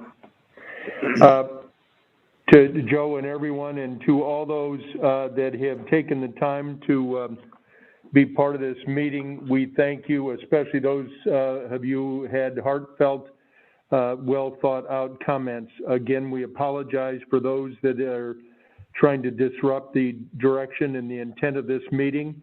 And that's not what this council is about, and you're hearing that from our other council members as well. I think that at this point, we should probably move on. We're not trying to cut any or everybody off. We want to have your input. Please follow up either online or we'll try to give you some ways to send. Please review what has been put up this evening, and we want your comments. We want your input. As the manager said, we are not going to finalize this evening, but as has been pointed out to us all, it's time that we move forward. We want your ongoing input. This is where we start. This is not the finish. And so I want to thank all those that have worked so hard, and I want you to continue to do so, and we will commit to do the same. Do we have a motion from the council now on this item that's amending an ordinance by adding Article 3 and all the sections earlier mentioned? Again, A is the first consideration of this ordinance. B was removed and withdrawn by the city manager to finalize it. So we are going to have another, at least one, probably two more readings. So again, city citizens, please give us your input. Council, is there a motion? Mr. Mayor, Go ahead. I will move 1 and 1A. I would like to start off, though, by just saying, the actions that we see in Minneapolis, 230 miles away from us, is very, very frustrating for all of us. And it's hurtful, and it's sad, and it was murder. And there's just no doubt about that. And I myself I have empathy for anyone in our community that doesn't feel safe or any other reasons that they are feeling the way they do. It makes me very, very sad to hear some of the comments that I heard today, especially about our Des Moines Police Department. In 2016, we lost a Des Moines police officer. He was shot and killed. And we all came together as a community with blue light bulbs in our houses, with blue tape across our cars. And we were together as a community supporting the Des Moines Police Department. In 2016, we also lost 2 other officers that were killed and tragically in a car accident. And we were together then. I understand. Well, I don't understand the frustration in our Black community, because I'm not going to pretend that I would ever understand that. I myself am willing to learn more about Black Lives Matter. I'm not going to pretend that I know as much as anybody. Maybe some of the Black community doesn't know. I've talked to a few of the Black community, and they don't know everything about it. So I'm willing to listen. I'm willing to move it in the right direction. I heard a lot about a citizen review board. We have a civil service commission. We have the U.S. Attorney's Office that would go in and look into any type of charges. We are looking at putting a policy and practice review committee into this to gather data, to see what the best practice of dealing with racial profiling and code enforcement and law enforcement. We are listening and we're trying to do the right things. And you know what? It might not be perfect. We need to look at forming a possible committee to look at minor possession charges of marijuana. I mean, that is something that if we're taking someone to jail and we're using our resources for a minor infraction like that, and then we're putting them through the process of booking them and then releasing them, we're wasting our resources for that. I don't know how state law works with that. I'd be willing to look into it. Look into a civil infraction. I know Josh and I have spoken about that with the chief. You know, we need to look into some things like that. I don't think officers want to take people to jail for a minor possession charge. But if you're caught with marijuana, they need to enforce the law. And that is their job. And that's what they do for us. I'm willing to listen. I know that it's hard for everyone to think that we're here listening, but we are. So I'll move 1 and 1A and let my colleagues comment. But, you know, the comments, some of those comments that we heard tonight were appalling. For anyone to speak that way about another child of God in this society is ridiculous. And that's what the problem is. People feel that hatred. And I don't believe that's a lot of our Des Moines police officers that are involved in our community and feel that way. That was appalling to me. So I'll let some others comment, but I will put the motion on the floor. All right, we have a motion. I would like to ask others to comment. Who would like to comment next? Anyone? I'll go. This is Connie. Okay, Connie. Okay. I guess I've been at the beginning of the journey when the racial justice team asked myself and Josh and Bill Gray to join and come to their community conversations meetings. And I think we have got to start on putting together a racial profile ordinance that has meaning and one that we've gotten better with the community support. We had like 3 meetings and 100 and some people, numerous meetings after that. And I just want to thank everybody on the Alliance and also Betty Andrews for joining in from the Iowa, Nebraska, and NAACP for joining us with a statewide perspective. We've received many emails and calls, many of the same things we're hearing tonight. So I appreciate everybody getting involved. We are going to continue to work to make changes. We are moving forward, I believe, in an effective way. And we need to do more so we're not readdressing this in the years to come, and that the young people who have become involved know that voices can make change. First, I think we need also, on top of, I know that ordinance is a lot of the conversation, but I think we need to look inward and assess how we look at all of our social inequities, the systemic racism that we've had. And that's been developed over the years, and we all know through many of the policies that, whether it's local or federal or statewide, have been implemented that disenfranchises people. And couple of the things I think we need to talk about, because a lot of the people that are here tonight weren't at the community meetings, and we need to look into. And one is the recruitment of people of color to our police force, starting with possibly a high school program within the criminal justice program that they currently have, and work with area colleges and universities like Drake, Grandview, and DMAC to provide the training and the education for people who would like to go into law enforcement. And I think we need more of our police force living in Des Moines. And I think we need to establish, whether it be policy or incentives, to make that happen.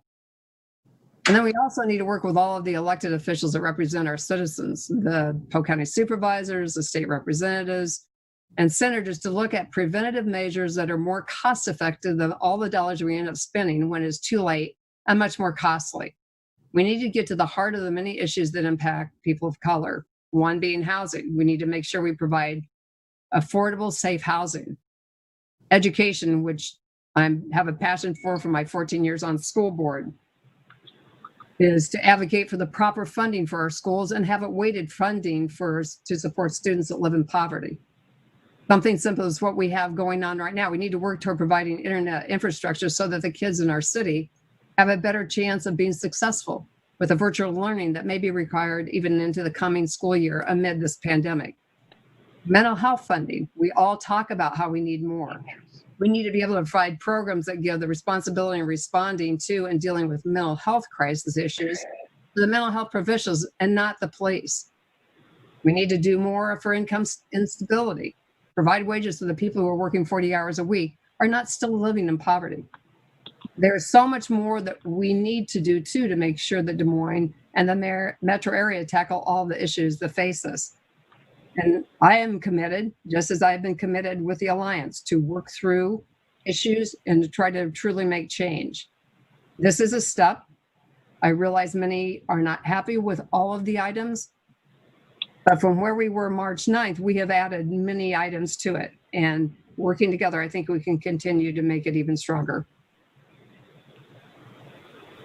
And I will let one of my other council members speak. Turn it over.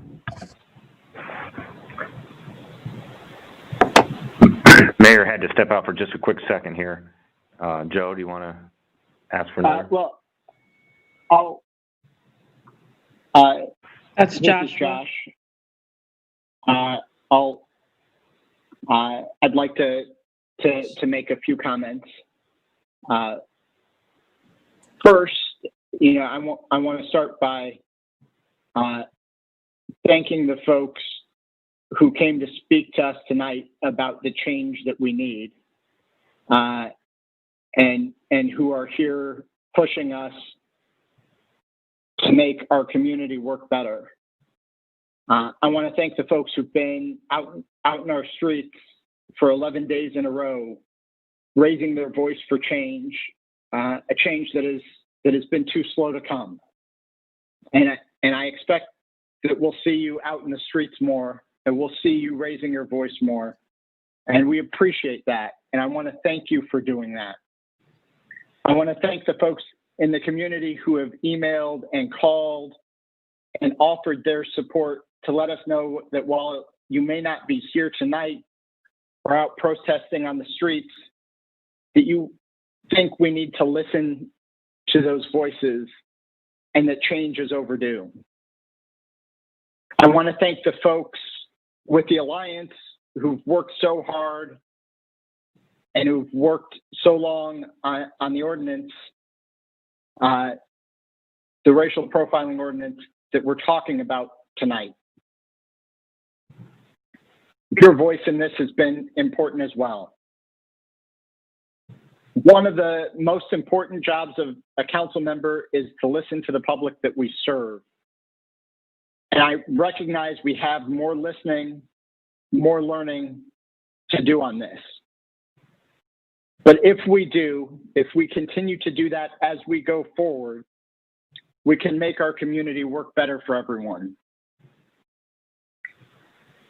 I want to spend a little bit of time talking about how we got to this particular moment.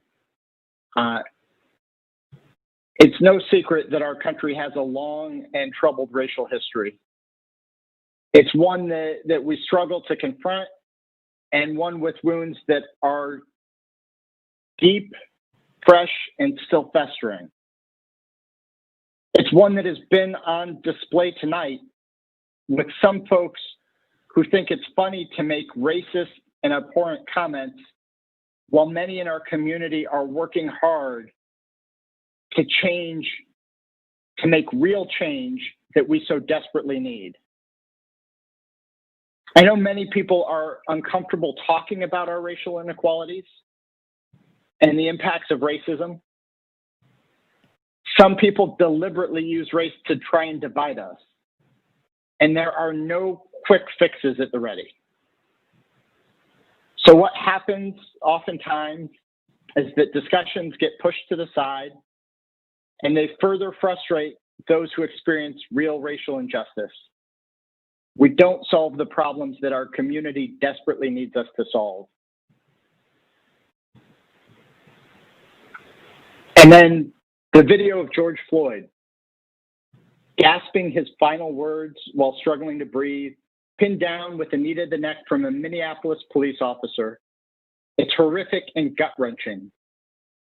What makes it particularly appalling is that there were other officers there assisting the officer who killed Floyd and not intervening. Nobody should die that way. It is simply wrong. Simply wrong. But George Floyd's death is not an isolated incident. It happened on the heels of Ahmaud Arbery's murder by neighborhood vigilantes.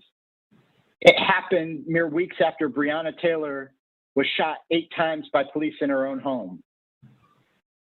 It happened after just days after an incident at Central Park where a white woman called the police on a black man and pretended to be threatened by him simply because he asked her to follow park rules. All of that led to this moment, but there's more. You know, what's particularly striking about that list of incidents is that when I went back to look at some of the notes I had from our meeting in November 2018, this was after a summer of meeting with folks from the Alliance at community events that they put together and invited several council members to be at. So this was the first time that we discussed the items that are part of the conversation around this ordinance and acting on racial profiling as a council. I talked about a list of incidents then that were fresher in the national conscience. And each of those has a parallel to recent events. What happened to George Floyd with the neck to his, the knee to the back of his neck, gasping, "I can't breathe," is not much different than what happened to Eric Garner. The same pleas were caught on camera shortly before a black man died at the hands of police. And in the case of George Floyd, it happened in a community that reeled over the shooting of Philando Castile by a police officer a few years earlier. What happened to Ahmaud Arbery is not that different than what happened to Trayvon Martin, a black man killed by vigilantes for doing what countless others can without any fear or repercussion for their personal safety, so long as they are white. Instead of Amy Cooper calling police in Central Park on a black man bird watching, we talked about a woman who was dubbed Barbecue Becky for calling police on a family enjoying a barbecue in an Oakland park. So when we talk about the frustration that change is happening too slowly, even in this moment, perhaps particularly in this moment, I see the folks saying that. I hear you. I am committed to working with you. And I think it's important to acknowledge our community is not immune to these issues and challenges. As several folks mentioned, George Floyd's murder happened just days after 2 white men attacked and beat Darquan Jones while hurling racial epithets at him. It happened after a joint Council on Civil and Human Rights meeting was interrupted and ultimately delayed because of a bombardment of racial slurs. We've heard more of those type of slurs and outright racism tonight too. Our community is not immune. And our community and those of us on the council have a responsibility to act.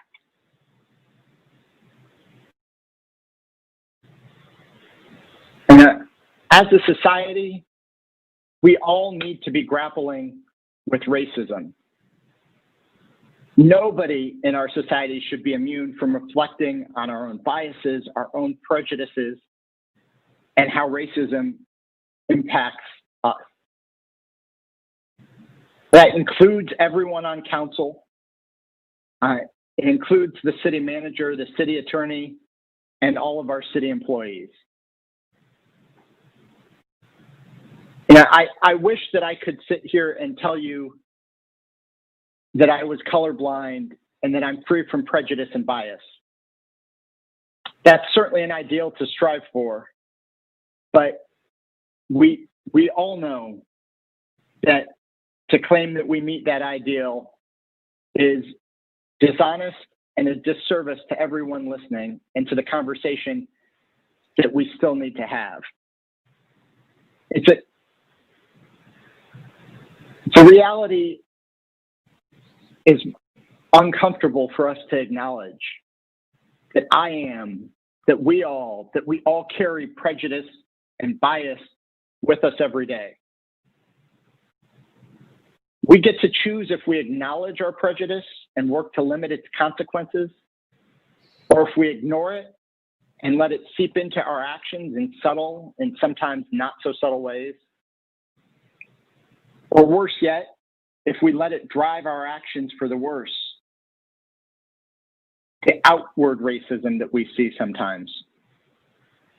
If we can't acknowledge our own prejudice, our own bias, if we can't acknowledge that we all need to do better and to do more, we can't begin to fix the problems that we're facing.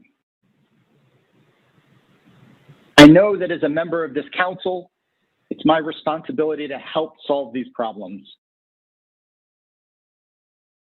I can tell you I don't have all of the answers sitting here tonight. And I can tell you that we owe it to our citizens to do more, to listen and engage. I can tell you that we still have work to do on this ordinance and that there's much more to do beyond the steps that have been identified in the ordinance. I want to try and address part of what I see as the path forward. And I also want to acknowledge that this is just a first step, that there is more that needs to be done.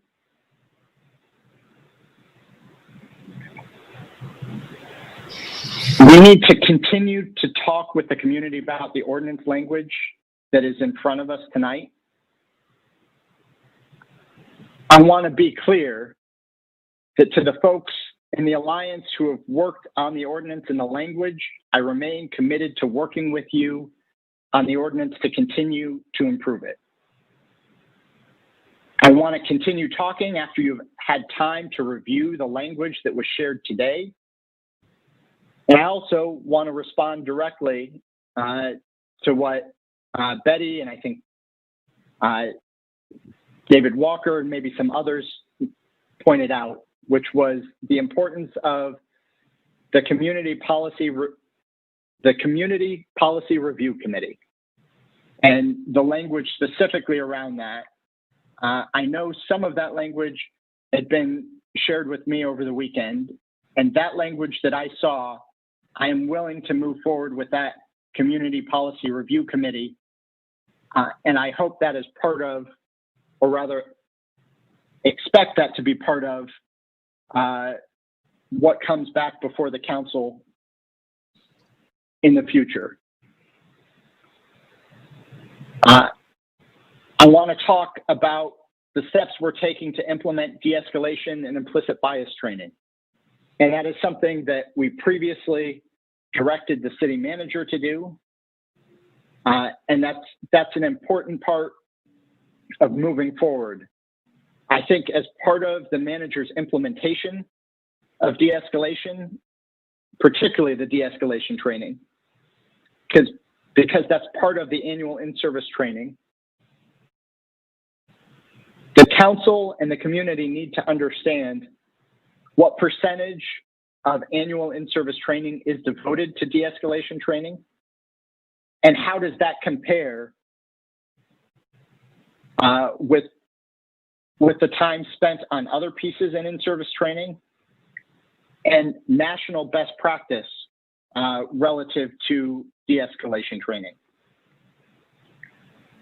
We're going to move forward on collecting data to inform future discussion.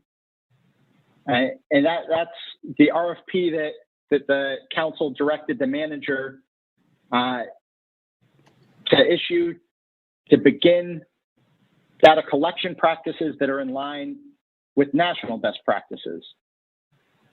As part of that, we should be working to make sure that we collect data for all stops.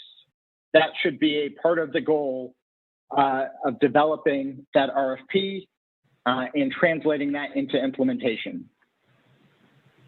Without a full picture of the data is not going to be able to effectively inform our future discussions. So we need data for all stops. We need to make enforcement of marijuana possession the lowest enforcement priority. And the council should take proactive steps to figure out how to do that. I plan on working in the coming days to figure out or to put forward a proposal for a path forward for our consideration in conjunction with the next reading of this ordinance for how we move forward on making marijuana the lowest enforcement priority and getting the information that we need to effectively take that step. And I know we need to go beyond just the ordinance, and we need to talk about, and I think we have a separate action that's going to look at our use of force policy and think about what we do and what our police do in every respect related to use of force. How we are doing in meeting best practices and what we should be doing going forward. And I think it's important that use of force, it includes a review of the type of force that has been used that we've seen in the context of these protests. We should have a discussion about tear gas and pepper spray and rubber bullets. We should be transparent in how we're evaluating that with our community. I recognize that there's much more work left to be done. I recognize that there is frustration that we've moved too slowly. I want to assure people I remain committed to working with anyone and everyone in our community who wants to help solve these problems. I thank you for your commitment to making our community and our world a more just place. I want to thank you for pushing us. And I want to continue working with you going forward.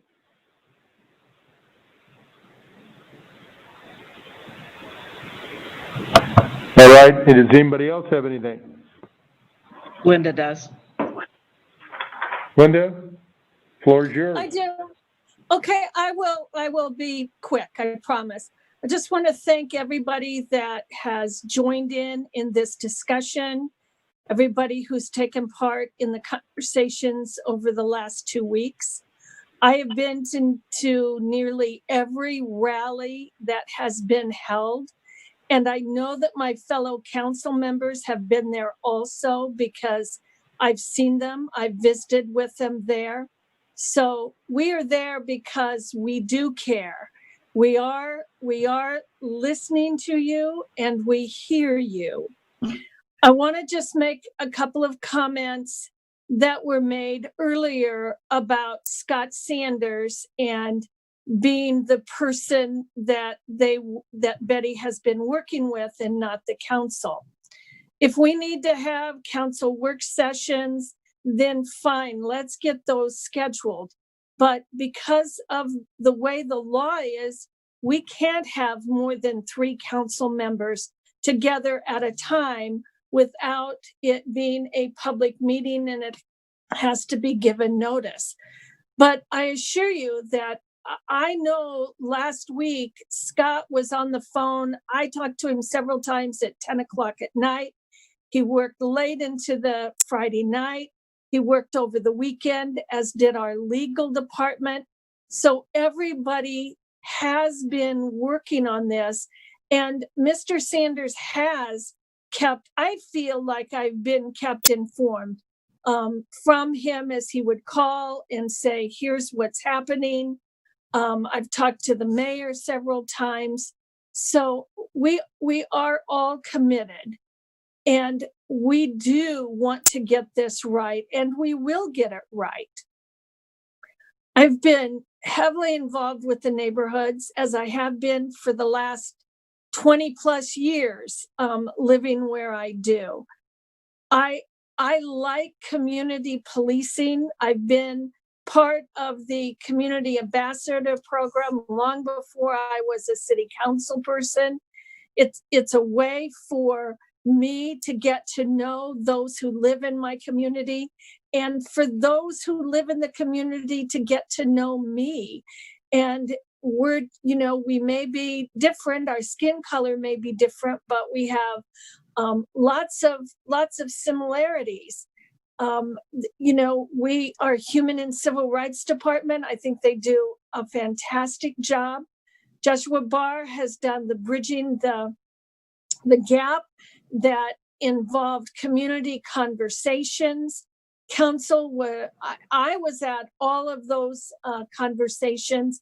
I even was paired up with a person to the breaking. It was part of the bridging the gap where we were paired with somebody who wasn't like us, and we came together and we became friends. And I've had great conversations with the person that I was paired up with. He was completely different than me, but we found a way to share our commonalities. And that's what we need. We just need to come together and have more involvement with those that are in our city. I've made that commitment before. I will come to any meeting. I try to go to every neighborhood meeting, but there's something that you want council at, we'll be there. I completely am in support of working with the NAACP, the Human and Civil Rights Commission. Those are good organizations, and coming together and working together, we can put together an ordinance that other cities would be proud of. I encourage everybody to read the latest proposed ordinance that has come out.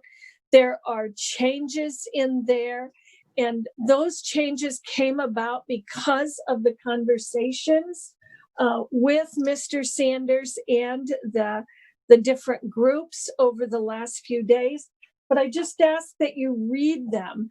Law says, I especially go to item C, where it talks about complaints and compliance, section 86-45, item C. I think that's a very important part of this ordinance. So I just hope everybody who spoke has actually read the ordinance. And with that, I will finish the night. I just want to thank everybody and thank my fellow council members for all their comments. Thank you. Thanks, Linda. Anyone else want to make some comments? Carl was next. Okay, Carl. Thank you all for your time and your passion this evening. This will be a long path.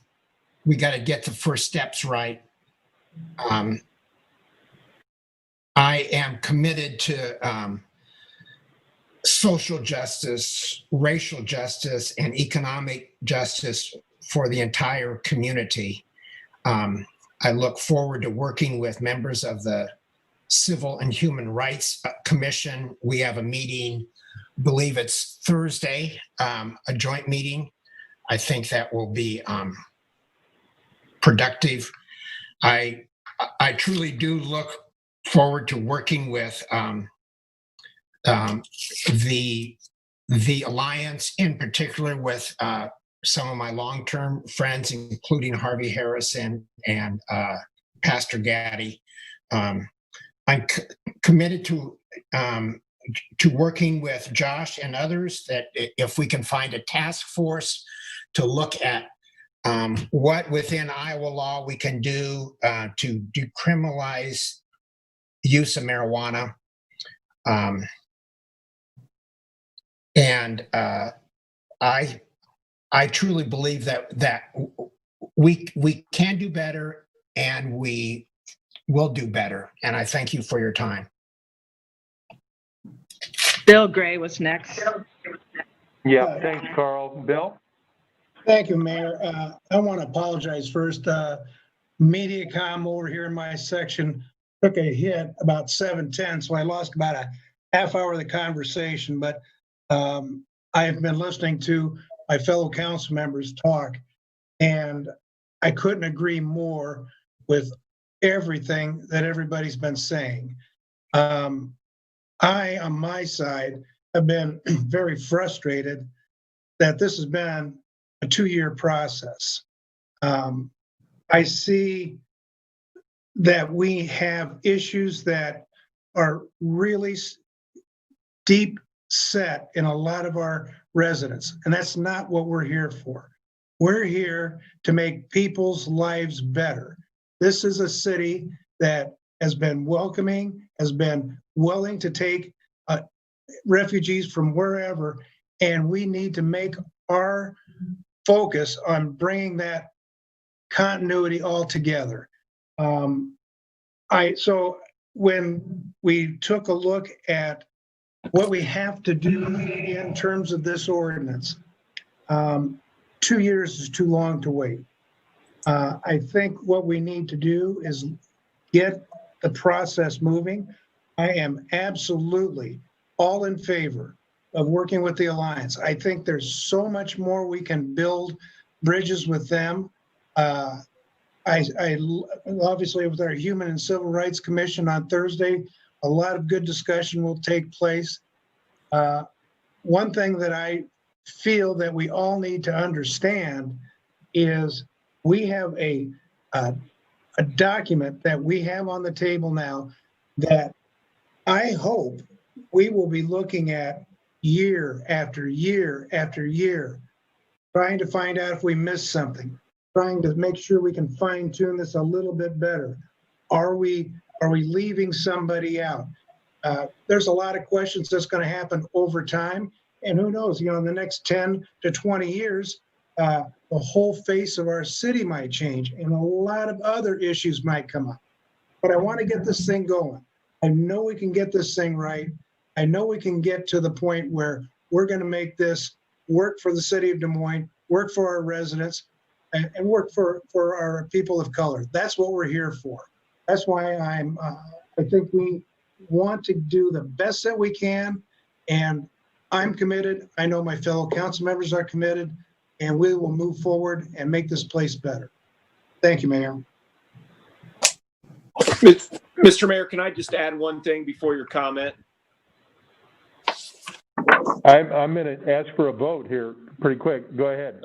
Yeah, I think once we get the language down correctly, I think that our suburban friends and everyone in the 500,000 people that are here in central Iowa, I think all the communities are going to need a racial profiling ordinance. And I would like for you and Connie, as part of the MAC, to share our language with them and encourage them to look at that. And I would encourage some of the folks that we've been working with, the Alliance, to get your message to the other communities, because it's going to be important that not only Des Moines passes something like this, but all the communities do that. So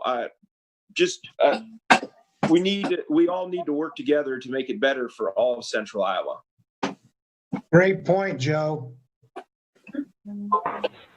Thanks, Mayor. All right. We've got a motion on the table, and I will ask the clerk to please, yeah, who's this? That's Connie. Okay. Add on to Josh's proposal about the marijuana possession and make it one of the lower level enforcement. So I just want to say I would support that effort to go and work on that. I just wanted to add that, and also I will let you take it over to talk about it. Yep. I think we all have an interest to move forward in the things that are we can to put that sort of a thing on the lowest of items that our law enforcement people are working on. So I think I agree. Well, let's try to move that forward, and but we need a lot more information on what our authority is at this moment. But at any rate, thank you for all your comments. I'll ask the clerk to take roll, and then I'll make a couple of comments after that, and then we'll move on. Clerk, County. Please poll the council. Yes. Boson. Yes. Voss. Yes. Gray. Yes. Westergaard. Yes. Mandelbaum. Yes. Gatto. Yes. Your Honor, that's 7 yes, motion carries. All right, and again, I want to thank all of our citizens for taking part in this discussion tonight, especially those that had heartfelt, moving comments to relay to us. Again, I apologize for comments that were made that were totally out of line and should not, I would say, not be allowed, but we know that there's folks out there. But we think that that's not part of this discussion tonight. And again, apologies. I want to thank again our Community Alliance, the NAACP, ACLU, and the Iowa Citizens for Community Improvement. Let's keep working together. This is not the end. As I've said frequently over the last, years, we've been working on these things and moving things forward that I see since 2009. But this is a very significant step. And with all of us coming together, we're going to be able to move forward much more quickly and see some of the benefits to our citizens that so many are crying out for. And I want to thank those voices. Please review this ordinance and make any comments that you can or would like, and let's keep it moving forward. So thank you all. Let's quickly move on. Let's take care of that second item, extra item on the consideration. Josh already went over it in quite a bit of detail, but about 2, consider pledging a review, engage, report, and use of best practices related to policies governing the use of force. And I'll ask, since Josh talked, maybe we could have Carl start, and then Josh, you could finish it off. Carl? Sure. So some of you may have seen this is came from the Obama Foundation, and it's Obama's pledge that he's asking mayors and city councils to make. Do you have, Kay, could you put the full? I can't, Carl. We've been trying to, people have been trying to infiltrate our screen, and I have no controls right now. Can we, do you want to read, or shall I read what that? Read it. There's a lot of whereas. You need to read it. I can't get to it. Thank you. Whereas recent events across the United States of America have shocked the conscience of Americans and the Des Moines community, including the horrific and criminal death of George Floyd in Minneapolis, and have resulted in the outrage and demands for immediate action to battle and eliminate racial injustice and systematic racial injustice. And whereas the residents of Des Moines share in this outrage and have urged the mayor and city council to act to help all people to feel safe and secure in engaging in their daily lives throughout the community and in their interactions with the city, its police and its employees and people of color have expressed their concerns to the city council and the city in not feeling safe and secure in engaging in their daily lives throughout the community. And whereas the city council recognizes that the interests of our residents, must be addressed through real and meaningful action, which include passage of an ordinance prohibiting bias policing and racial profiling. And whereas the Des Moines Police Department has worked for years in building bridges with minority communities and community leaders, and the city council desires to encourage and support such bridge building with these communities so that people of color can see and feel real change in their lives and in their engagement with the city. And whereas the Des Moines Police Department strives to maintain and use national best practices in its policies governing the use of force, including use of a full-time supervisor to review, gauge, and implement such practices, provide regular and substantial training to its officers regarding the use of force, de-escalation, implicit bias, and conflict avoidance. And the city council wishes to support and use of such national best practices and training to build better relationships throughout the community as we all work to build a safer, more secure, and more just city.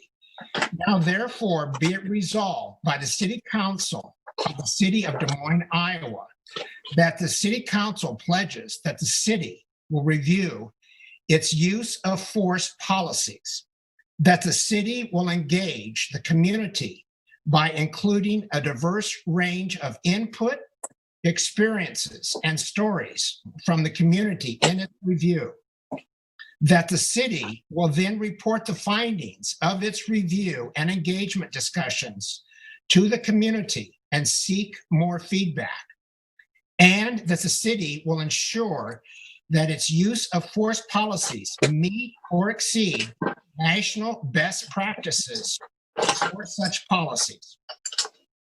And it's moved by Carl Voss, adopt. So while this also is a start, and the Des Moines Police Department is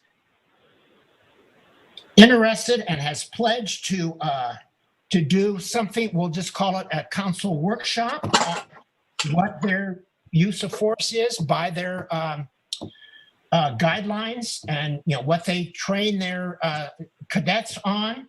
We look forward to that, and I'm sure we'll all learn more. And with that, I'll hand off to Josh. Josh, want to make a couple comments here? Sure. This is one of many steps that we need to take to both improve transparency and improve policing in our community. It's an important part of the conversation. We saw, with George Floyd's death, we saw what use of force can do, if not, and part of what we're looking at when we talk about national best practices, I'm particularly interested in seeing us talk about Campaign Zero and the 8 Can't Wait. When you talk about chokeholds and strangleholds, when you talk about a duty to intervene, we need to understand better what we are doing and how we are training our department on these things. I think this conversation will be helpful in moving things forward. And I recognize, again, it's a step and it's part of a process, but it's part of what we need to do to meaningfully get us or keep us going in a path towards change and in a path towards improving the situation. So I appreciate Carl's willingness to co-sponsor this, and I look forward to further discussion along these lines. Thank you both. Unless a council member has anything else that they would like to say on this, and I think it's been very well outlined and put together, and I think it pretty much follows the Obama pledge. And I believe that, Carl, you moved it, did you not? Yes, he did. Yes, I did. It appears Okay. that Connie has her hand up to speak. I think I left it up, sorry. Oh. No, I was going to move it. I think there's several community members who want to speak as well. We can't. We're having trouble with that at this moment, and I'm pretty sure the community members, at least the ones that were moving down the lines of this, are going to be very supportive of it. And we have a little problem with the. You might mention there's been over 150 attempted incursions. Yeah, there's been over 150 attempts to bomb this meeting. So I want to thank Kay for the work that she has done, and to try to thwart those efforts. And yeah, and anybody, again, whether it's on this item that we're about to vote on, or it's the one amending the ordinance, I would encourage everyone, please read them both and give us your comments, give us your thoughts, and between now and our next meeting, and I believe that probably most appropriately, based upon the comments that were made tonight, we need to wait to the next meeting in June to do it, not the special meeting with the Civil and Human Rights Commission. We had thought maybe that would be an opportunity, but I believe that given the comments this evening, I would like to give everybody the opportunity to review it and to take a look and get their input. And please send us an email. There's enough time. You could even send us a letter to City Hall, and we look forward to your comments. With that, I would ask the clerk to please poll the council. County? Yes. Boson? Yes. Voss? Yes. Gray? Yes. Westergaard?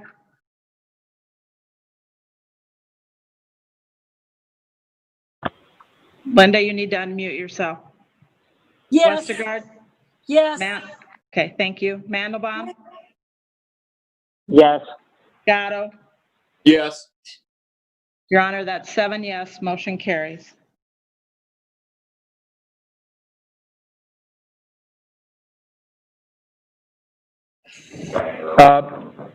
Carl, your suggestion to go back to 53, I'd like you to, maybe as we quickly go back there, I think it's appropriate at this moment, since we can't, because of all the attempts to invade our meeting here, get the citizen input. Maybe we continue that item and come back to it at the next meeting. Sure, we could do that. There was a suggestion to do away with the amnesty and just clear that out. And the other suggestion was, could we just do the third reading also? But I know that the Ingersoll Park Neighborhood Association had sent something along. Kay, you may have that regarding. It is attached to the roll call. Yeah, okay. Well, so we can do it either way. If you want to continue this. Well, this is only the second reading. We have a third reading coming. We could pass this one and ask staff to quickly look at amending it to make that those couple of changes. If everybody is okay with that, and then refer it back. Did it ever get reconsidered? Yeah, well, yeah. What do we want to change? We're going to have a motion first to reconsider 53. If it's going to go to a third reading. But at this time, yeah. And Carl, if we are going to go to a third reading, what we could do is not even call this one back up because it did pass. Yeah. Fair enough. Okay. So you're going to withdraw your I will. Request to reconsider? Okay. All right. So I would ask staff and refer back to the manager to take comments that Councilmember Voss forwarded and by voice, and just consider that, and let's take a look at the options with the manager and legal to see if we can't take care of that. Okay? Which takes us now to item 56. Item 56 is amending sections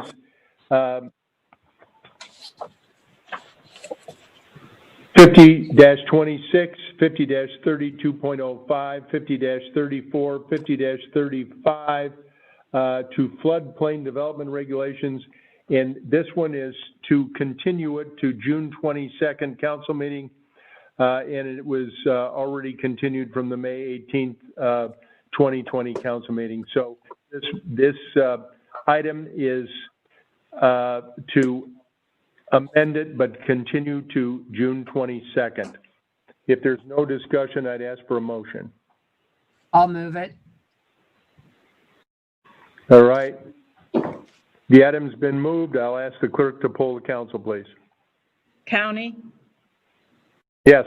Boson, Yes. Voss, Yes. Gray, Yes. Westergaard, Yes. Mandelbaum, Yes. Gatto. Yes. Your Honor, that's 7 yes, motion carries. Thank you. Item 57 is amending Chapter 60-19 and 60-35 relating to rental certificates and inspections. We've had quite a bit of discussion around some of these items. Anybody have any questions? I'll move item 57, Your Honor. All right, item 57 has been moved. I'll ask the clerk to please poll the council. County, Yes. Boson, Yes. Voss, Yes. Gray, Yes. Westergaard, Yes. Mandelbaum, Yes. Gatto. Yes. Your Honor, that's 7 yes, motion carries. All right. There was a request from Councilmember Gatto on 57-1 to speak regarding the Urban Design Review Board's role under the form-based zoning code. Joe? Yeah, Your Honor, I'll be quick and brief. I know it's been a long meeting, so I would just ask to refer this back to economic development and the city's manager's office. I think we need to look at how the urban design review works in conjunction with the form-based code, along with staff, ED, and how they interact with each other and how it's working out. You know, there's been numerous things that we've heard from developers and other folks that's went in front of them. They get conflicting messages from each one of those, and we need to get on the same page. And the reason why we passed the form-based code was to make the process easier. And Urban Design Review Board doesn't make the process easier. But I think we need to look at their role and how staff would be able to kind of take on some of that role, and maybe planning and zoning and some of the criteria to be on planning and zoning could help with something like that. So I will, we can take some comments now, or I can just move it and we can move on, because I know that I see people who keep trying to get on the screen, and I know that Kay's struggling with that.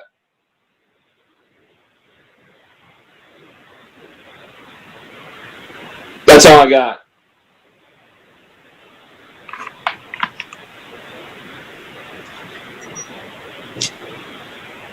Can you guys hear me?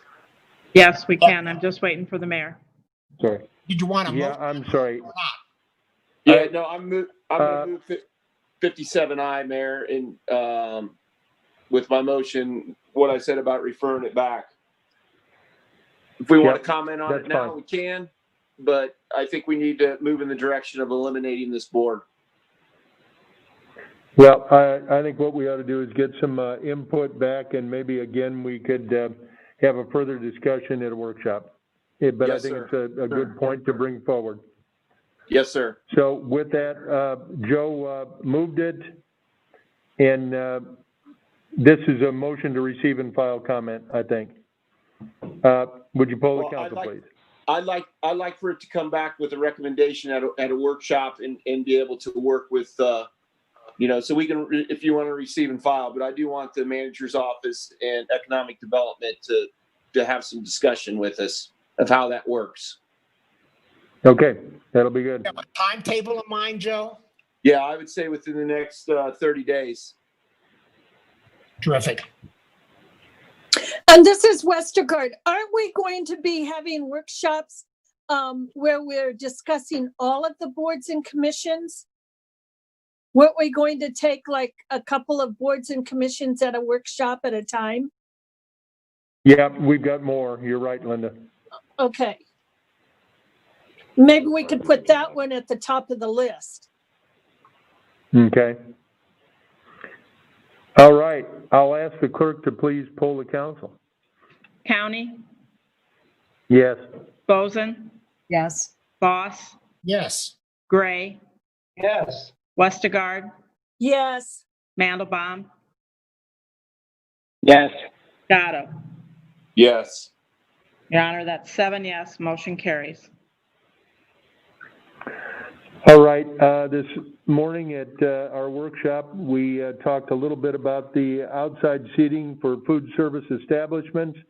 Item 58 is Dine Out Des Moines, COVID-19 expansion of outside seating for food service establishments, Council Communication number 20-240. Anyone want to make any quick comments on this one? I just would say that I think it's a great idea to help our restaurants, and I've seen articles from other cities, so I'm looking forward to hopefully giving them the opportunity to expand their space in a way that will bring additional business for them. If there aren't any other comments, I'd like to move item 58. And I believe there's been conversations about also expanding this beyond restaurants to include bars. And so Sue Ann had talked earlier about this, maybe by the end of the week, possibly at our Thursday joint meeting that that we could discuss including bars in this. Yeah, I believe that the manager and legal are taking a look at it and talking with our code enforcement folks and seeing what it is, but I think it's a worthy idea to discuss. Mayor, point of clarification, since Mr. Lester's there, administratively, are they able to grant the liquor license instead of waiting to come in front of the council for each one of these applications? Hang on just a second. Let's see if I can get him. Just a simple yes would be great, and we can move on.